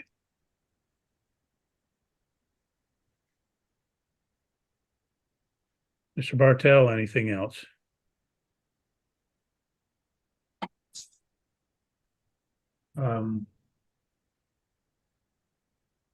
Nothing further, Your Honor. Okay. Ms. Reed? Just quickly, Dr. Haugen, so you said that it may be that they're bearing with it or not dealing with it? Objection has to answer. I mean, she can argue at the end and highlight whatever she wants. It's kind of a theme. I can ask a different question. Well, go ahead, Ms. Reed. Well, Dr. Haugen, could it be that this child is completely happy, fine, and not bearing it at all? Yeah, I guess it could be anything, I guess. I mean, but I haven't seen that very often, but I suppose depending on the child's temperament, previous coping abilities, some children do, yes. I have no further questions. Okay. Anything else, Mr. Bartell? Okay, so, and I understand, Dr. Haugen, I'm going to preface again, you haven't seen the child or whatever. And you had said that you hadn't seen it happen very often, to Miss Reed's question. I guess you would have to take that in the context of whether or not there's verbal and physical abuse by the parent and step parent at home, and what processes were occurring with regards to unilateral decisions to the counselor and who was involved, and basically everything else you had said. Is that correct? Yes, you'd have to put it all into context. Yes. So if we have secret counseling, unilateral counseling, and we have testimony that the grandparents were not involved at all with counseling and the counselor did not get anyone else involved, and that there's been abuse or at least verbal abuse by a stepmother, do you think that would change your, I mean, would that give you extreme concern that the child may be suppressing things? That would be a big hypothesis I'd entertain. Yes. And that would be consistent with the literature and your clinical experience? Yes. No further questions. Anything else, Miss Reed? Yes, Your Honor. So Dr. Haugen, if the testimony came out that there wasn't secret counseling and that the parent knew about it and the counselor was trying to investigate some of these allegations and this counselor was working with the child for 9 or 10 months and that counseling was abruptly ended by a parent and that they were working through those issues and there were none of these allegations or there's no abuse, physical or emotional abuse going on, and that there was some severe significant boundary violations done by the grandparent against this child, triangulating the grandparent against father to keep secrets and telling the child that the father is not the father. Would that change your opinion? I guess Wait, I'm gonna, I wouldn't have an opinion because I didn't see him myself. I'd have to put the whole thing into context. Yes, that could, that part of it could be, I'd have to assess the prior relationships, the relevance of that prior relationship, and dig into child a little bit. It's really hard to say with any certainty that the court demands that it is or isn't. Right. So you can't say like 100% that this child's at a substantial risk of harm. objection, Your Honor. I don't think they talk in 100% certainties, but I would say, I don't know 100%, but there's certainly a risk for the child. Yes. I have no further questions. Okay, anything else, Mr. Bartel? Dr. Hagen, do you ever have 100% certainties in your profession? I don't have that in my life. No, not at all. Okay. So we just talk about degrees of harm based upon your experience and clinical experience and what the literature says. Is that correct? Correct. Okay. You could say accurately that all sexually abused people aren't traumatized, aren't necessarily traumatized. There is some people who are sexually abused that don't exhibit very many trauma symptoms. Not common, but it occurs.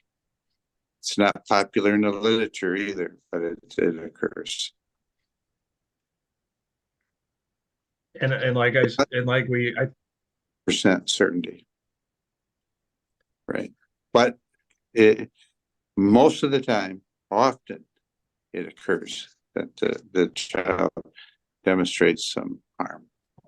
and so what you testified here today was based upon your clinical experience and literature and talks about what happens often. Is that correct? Correct. All right, no further questions. Okay, Ms. Reed, anything else? No, Your Honor. Okay, Dr. Haugen, that will conclude your testimony. Thank you. You're free to go. Have a great day. Thank you, Your Honor. Ms. Blaine, can you state your full name for the record, spelling your last? Stephanie Lynn Plain, Plane. And do you know a Kelsey Cronkite? I do. And how do you know her? She was my granddaughter. And when's the last time you've seen her? In April. Do you know a Chloe Cronkite?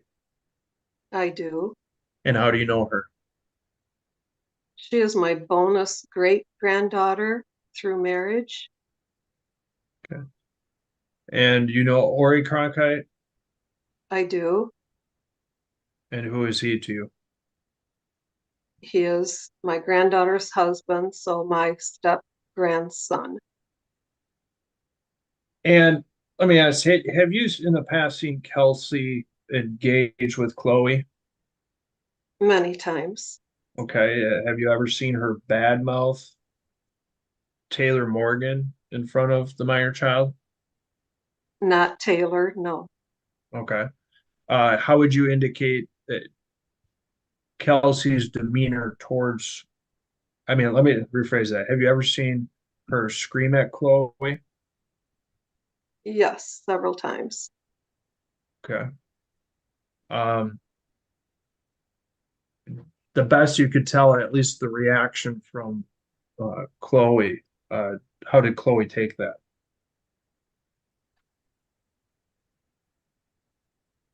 It appeared that it scared her.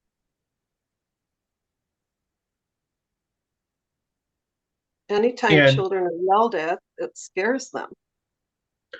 and let me, without saying specifically what Kelsey said, um, what was the reason why she was screaming at Chloe?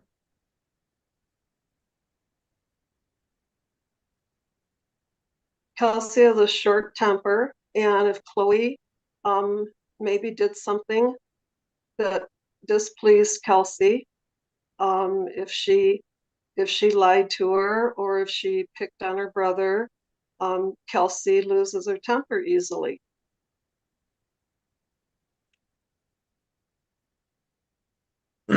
And you had seen that more than one time. Yes, I have. And did you ever confront Kelsey with regards to that? No, And why not? because of her short temper. And as a grandparent, I'm a great grandparent now. It has never been beneficial to interrupt her behavior or give her an opinion. As a grandmother who has raised two children, that I was always afraid that what has happened since April would happen. And that is, I can no longer see her children or Chloe. So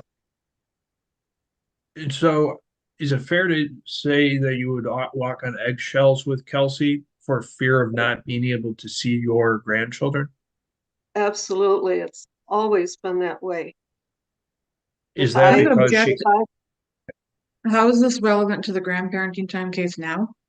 Okay, Mr. Bartel, how's it relevant?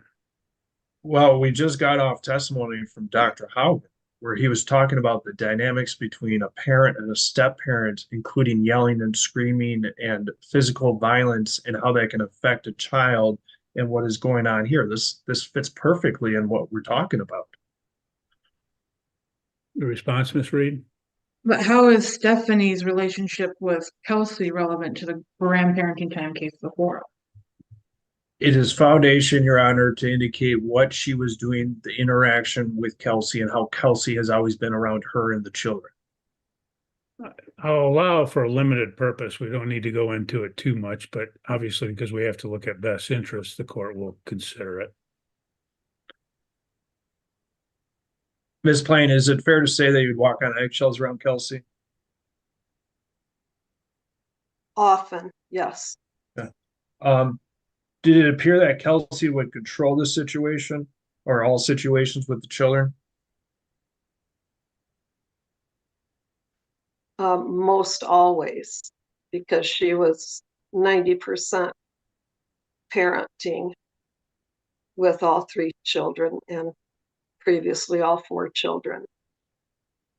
Okay. And when you say she was the one parenting, was Ori around much? or he worked long hours all summer, spring, fall. He had a very busy job, and he was the only working person in the family.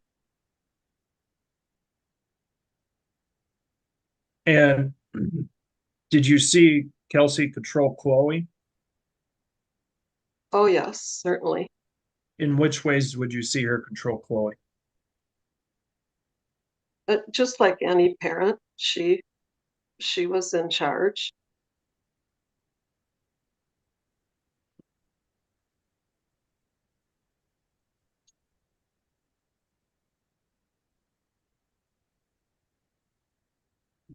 Did there ever come a point when Kelsey told you that Chloe was lying to her all the time? Yes. And when was that? In December of 23, around the holidays. It was after her and Ori came home from their week trip to Florida, the week of Thanksgiving. So it was after that. It was in early to mid-December. I guess And how did that even, oh, go ahead. I was at their home, and she was confiding in me that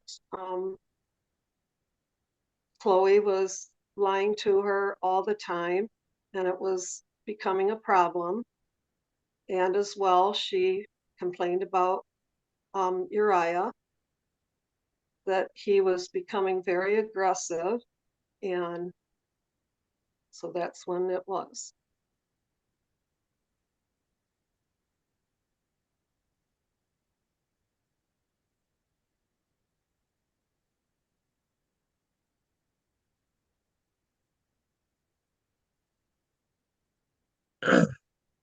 And when did your relationship with Kelsey begin to sour?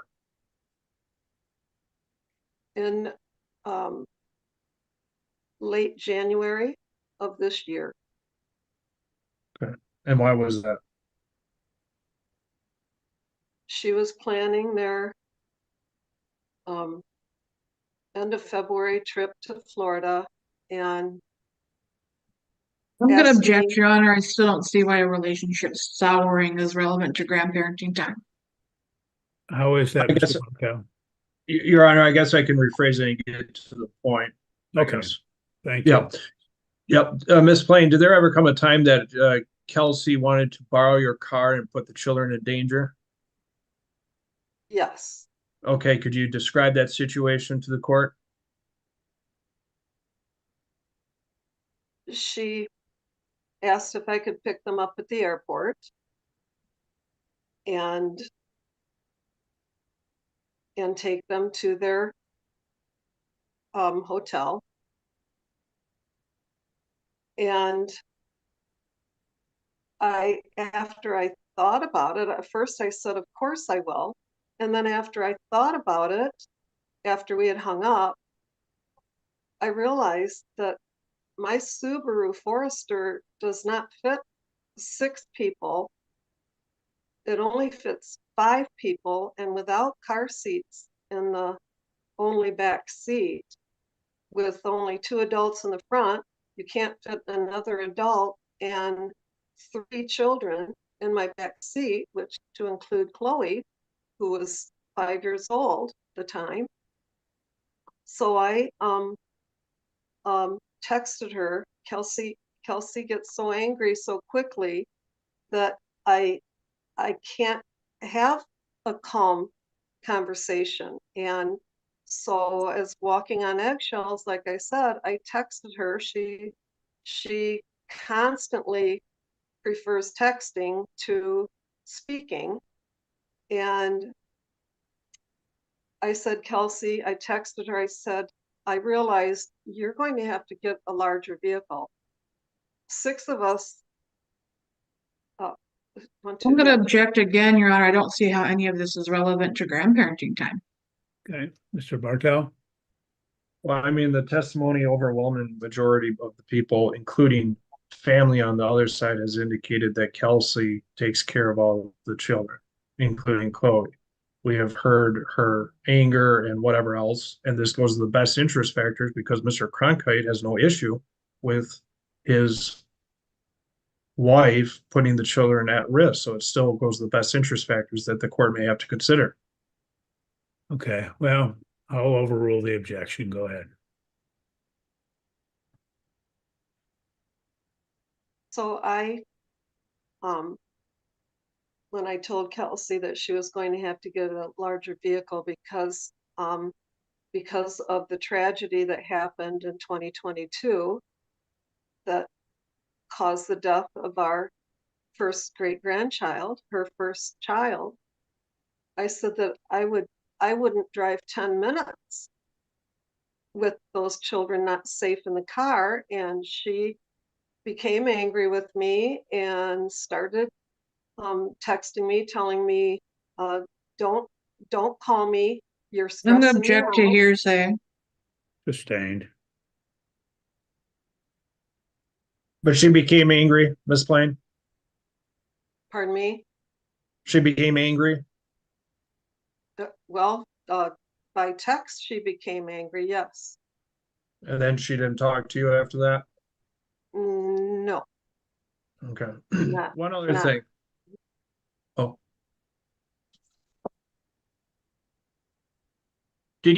When was the last time you had an encounter with Mr. Cronkite? Please repeat that. When was the last time you had an encounter with Mr. Cronkite?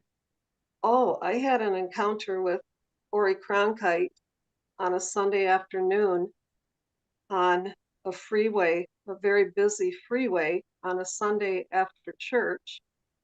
And I drove to a nursery. They had a big sale on plants. And my sister-in-law had asked me to look for some for her. And as I left the nursery and I turned north onto M66, I noticed immediately in my rear view mirror a huge white oversized truck on my tail. I mean, right almost up against my bike rack that's attached to my vehicle. And upon looking, I realized that was Ori Cronkite's truck. I thought it was. And his truck stayed on my tail. And I just drove maybe 50 miles an hour at the speed limit. And after about maybe a minute of him being right on my tail, no distance between us, he pulled into the oncoming lane, sped up ahead of me, in front of me, and then he slammed on his brakes. If I hadn't been in good control of my car, I would have slammed into the back of his truck. And then he stayed in my front bumper. And after 30, 45 seconds of that, I tried to pull into the passing lane to maybe get around him. And then I saw him pointing at his cell phone with his window rolled down. So I recognized exactly who it was. And I tried to pull around him, and he swerved his truck into my vehicle, and I had to swerve over into the southbound lane and almost into the ditch, at which I dropped back behind Ori's truck, and he stayed right in front of me. And then he was pointing for me, appearing that he wanted me to pull over to the side of the road. I had no idea what Ori would do, so I just stayed behind him. By that time, I dialed 911 and got a dispatcher. She told me to pull off to the next No, you road. can't say hearsay.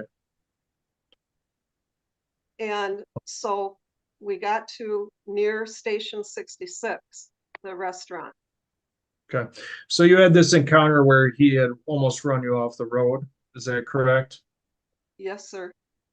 Okay. And you have not had any contact with him since then? No. No further questions, Your Honor. Okay, Ms. Reed, any questions? I have no questions for this witness. Okay. Ms. Plain, that will conclude your testimony. You're free to go. Have a good day. Thank you. You too. Mr. Bartel, next witness. No further witnesses, Your Honor. We rest. Okay, just making some notes. Ms. Reed, I note, not that it's late, but we're coming up on the noon hour. I didn't know if you had planned to have witnesses in this morning or start this afternoon or what. So what's, Allison Bartha still around. I'd like to call her so she can go. Yeah, If she might she's have still- patients she needs to do. Yes, she's still here. Let me bring. okay, we'll go then. I just didn't know what you had planned. And just so I understand, Your Honor, I anticipate she's going to be a long one. So should we just do the direct and then I guess we can see where it goes. It may go for a while. Let's see where it goes. If we have to go into the noon hour for a little bit, we can do that. All right. Please unmute Miss Garfield. Can you hear us, ma'am? I can hear you. Can you hear me? Yes. Ms. Bartha, we're going to take some testimony. So if you would raise your right hand, we'll have you sworn in, then we'll proceed. Raise your hand, please. Do you solemnly swear or affirm the testimony you are about to give shall be the whole truth and nothing but the truth? I do. Go ahead, Ms. Reed. Miss Bartha, can you state and spell your last name? Allison Bartha, B as in boy, A-R-T-H-A. And where do you work? Grace Health Family Practice in Battle Creek. And what is your title there? I am a behavioral health consultant. And how long have you been at Grace Health? I have been employed at Grace Health for 9 years. I've been in the behavioral health consultant role for about 4. And what does a behavioral health consultant do? We see and treat mental health clients. You treat children? I do.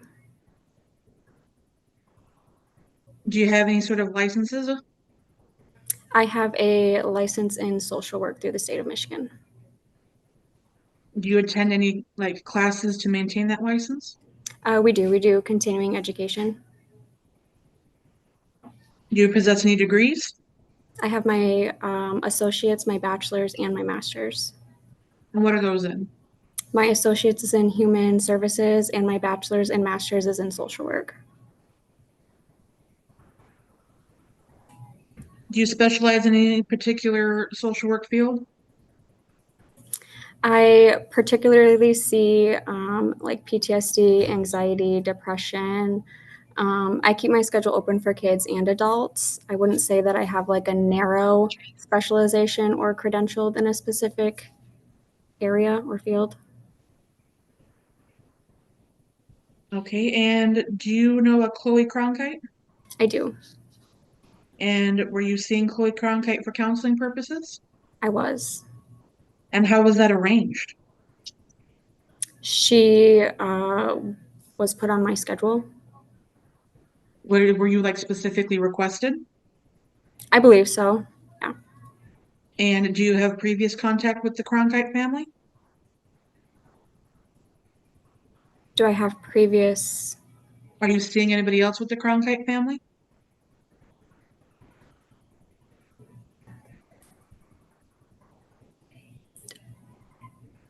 As far as treatment? Yes.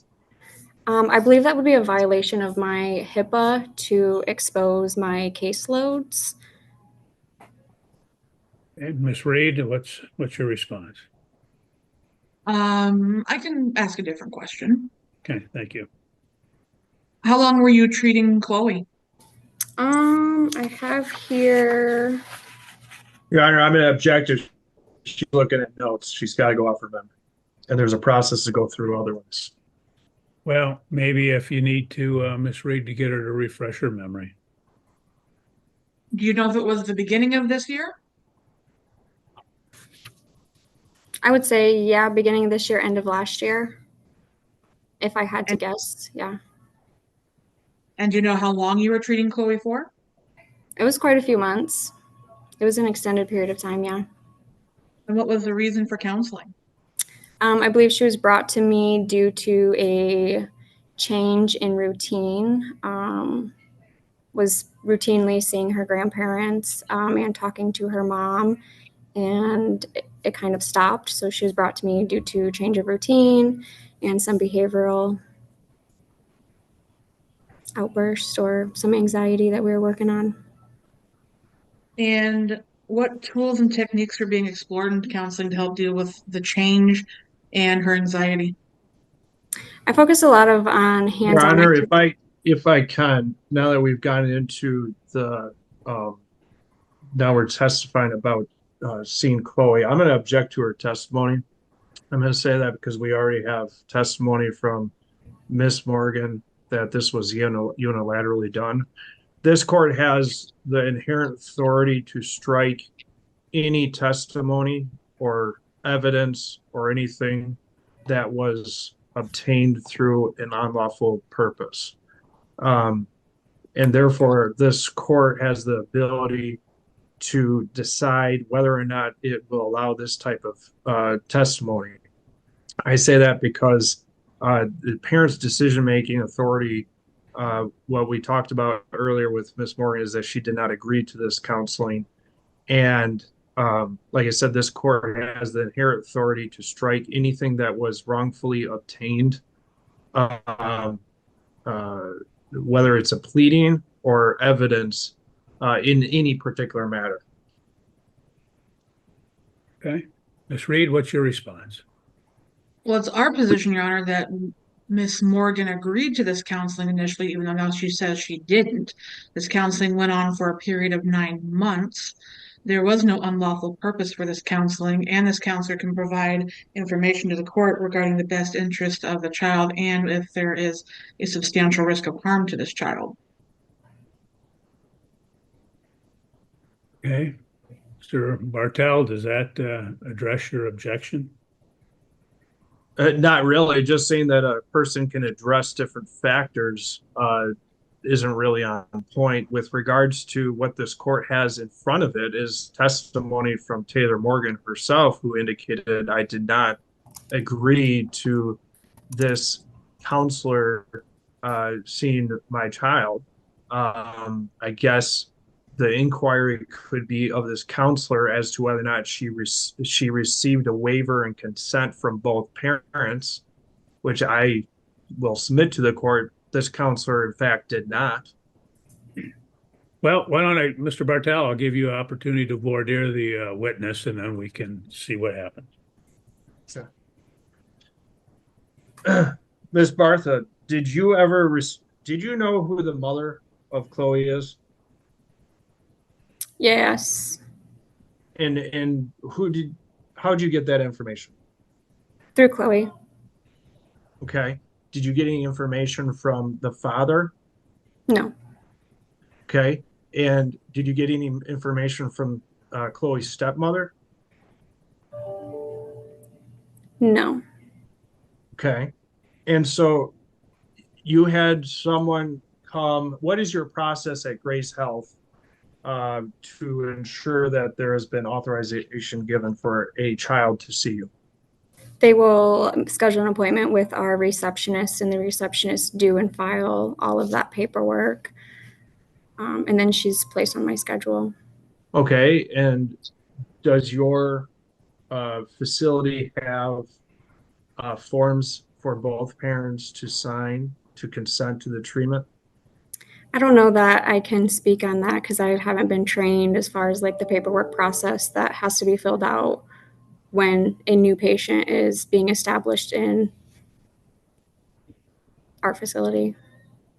Okay.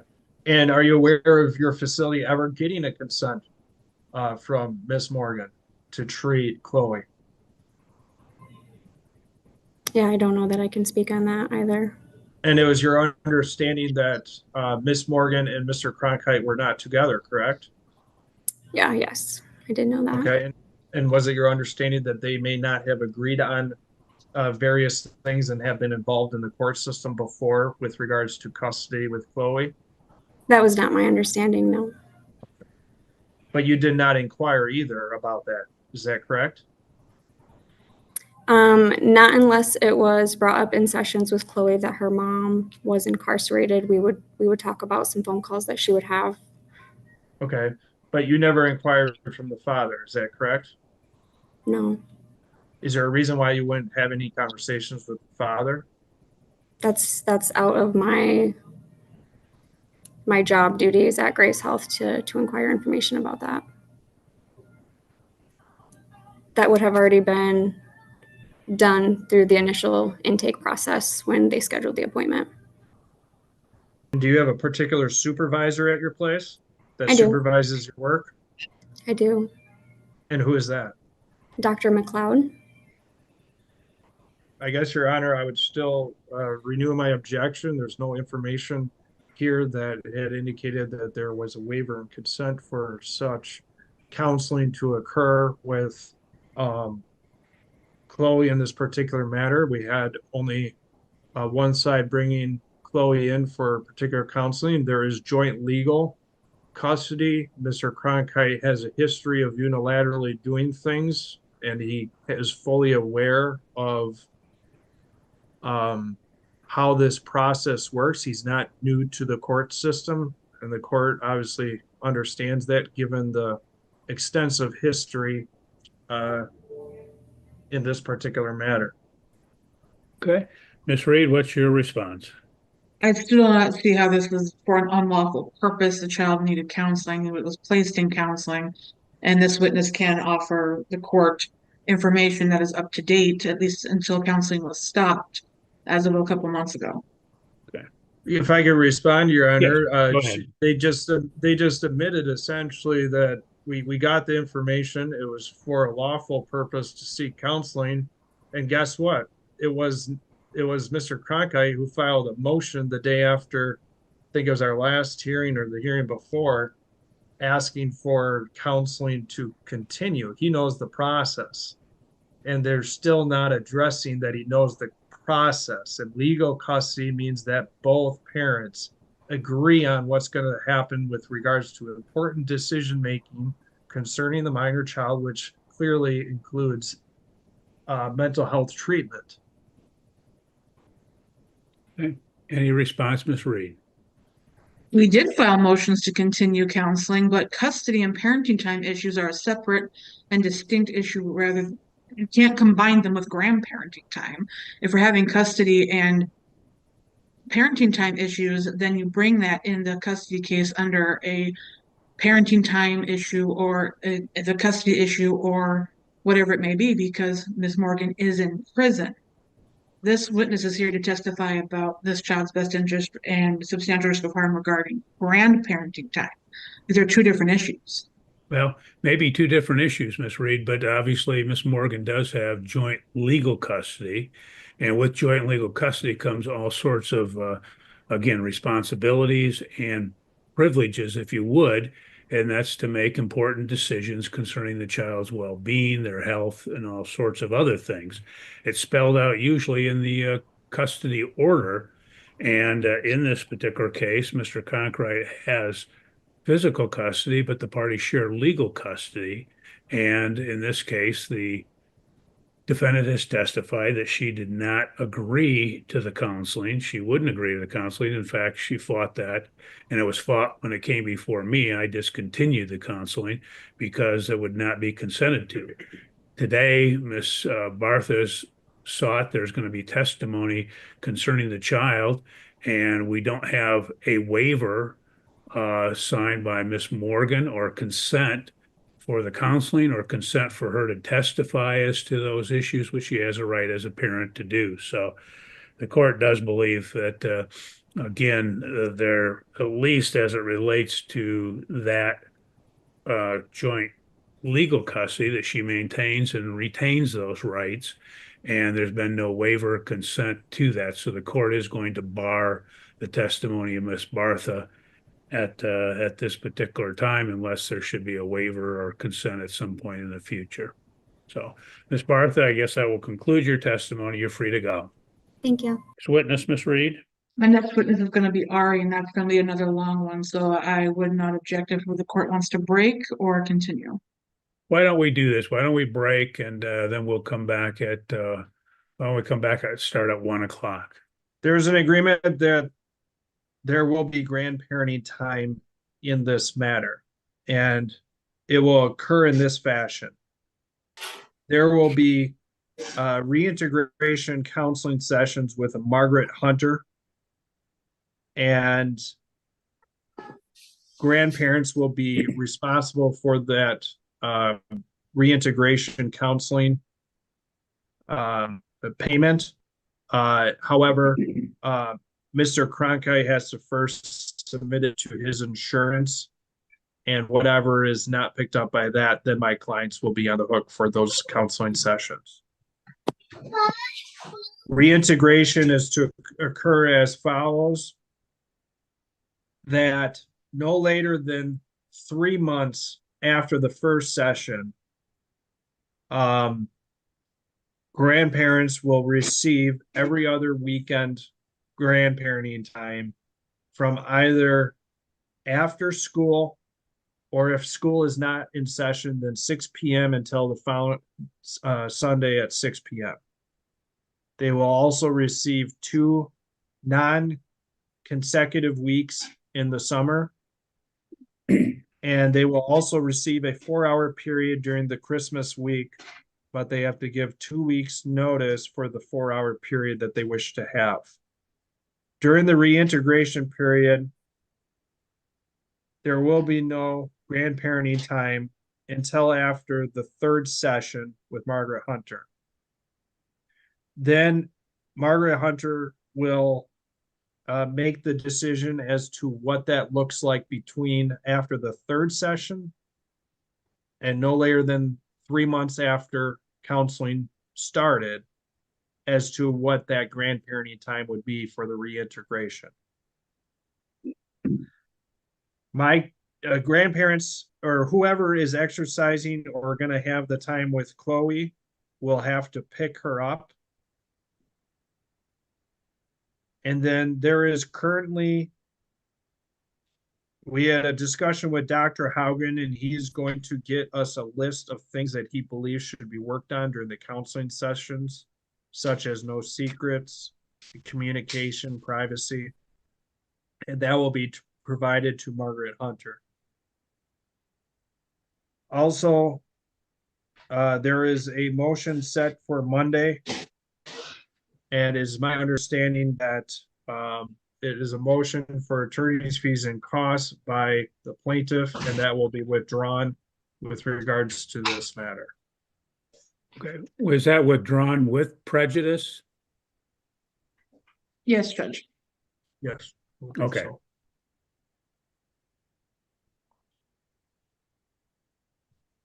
Is that the full agreement, Mr. Bartel? I believe so. I guess if the other side thinks I missed something. Okay, Ms. Reed, is that the full agreement? I believe so, but I believe we were kind of integrating the temporary order that Your Honor entered at the beginning of this matter. And in that temporary order, there was a notice period for the summer break parenting time. And I think that we should just incorporate that same notice period into this so we know which weeks we're talking about, and my client has notice for that. Okay. Any problem with that, Mr. Bartel, using the temporary order, the notice provision for the summer? I think that was a 30-day period before you're going to exercise the uninterrupted. I think that is appropriate. Okay. Good. With that, why don't we have the parties, Ms. Toledo and Mr. Cronkhite, you can unmute yourself. We're going to inquire of you if that's your understanding of the agreement and if you accept it. So, Mr. Bartel, because you went first, I'll let you go first with Ms. Toledo. Okay. I guess we got to get her unmuted. Well, she has to unmute it. Oh, We Miss Toledo, did you hear that? Yes, I did. Did you hear the full agreement that was placed on the record here? Yes, I did, Your Honor. This is Oh, I'm sorry, Aaron. Yes. No, But- that's fine. I'll tell you, after today, he can have my job though, so. Oh, I bet. I'll take your robe if it fits. Okay, it will. Go ahead, Mr. Bartel. Okay. You heard the entire agreement placed on the record here? Yes, I did, Aaron. Did you understand the agreement placed on the record? Yes, I do. And do you want to enter into that agreement and be bound by that agreement? Yes, I do. And you're not being threatened, forced, or coerced to enter into that agreement? No. And you understand that you have the ability to continue forward with this evidentiary hearing. However, it would be ultimately up to the judge, and you could do the same or something similar. You could do better or you could do worse. Do you understand that? Yes, I do. And notwithstanding that, you want to enter into this agreement and be bound by the agreement placed on the record? Yes, please. And you understand that you cannot go back in time and say, wait a second, I want to undo that. You understand that? Correct. Yes. May it please the court. Okay. Miss Reed, if you would inquire of your client. Ari, can you hear me? Yes, Did you hear the agreement that Mr. Bartel placed on the record? yes, Do you understand that agreement? yes, Is that your understanding of the full and complete agreement regarding all issues today? yes, And you understand that we are on day 2 in an evidentiary hearing in this matter, and you have a right to continue in this evidentiary hearing, and you could do better, you could do worse, you can do substantially similar to this agreement. yes, And understanding that you are wanting to enter into this agreement and be bound by it. yes, And you understand that, like Mr. Bartel said, there's no takesy-backsies once this order is entered. yes, You had no ample opportunity to discuss this agreement with me. yes, Is anyone coercing you or threatening you into coming to an agreement today? no, Do you have any questions for me? no, If it pleases the court. Thank you, and thank you all. I guess I'll inquire of Miss Morgan. Miss Morgan, is there anything you have to say in this matter? No, I just want them to get along until I can go home. Okay, well, it sounds like we're taking the first and maybe a second or multiple steps to doing that. So everybody's to be commended for that. And the only thing I'll ask, I guess, Mr. Bartel, that you would prepare the appropriate order and get it submitted to Miss Reed for her signature and then to the court. I'll do that. Thank you, Your Okay. Honor. Thank you all. You're free to go and have a wonderful day. All right. Thank Thank you. you. You too.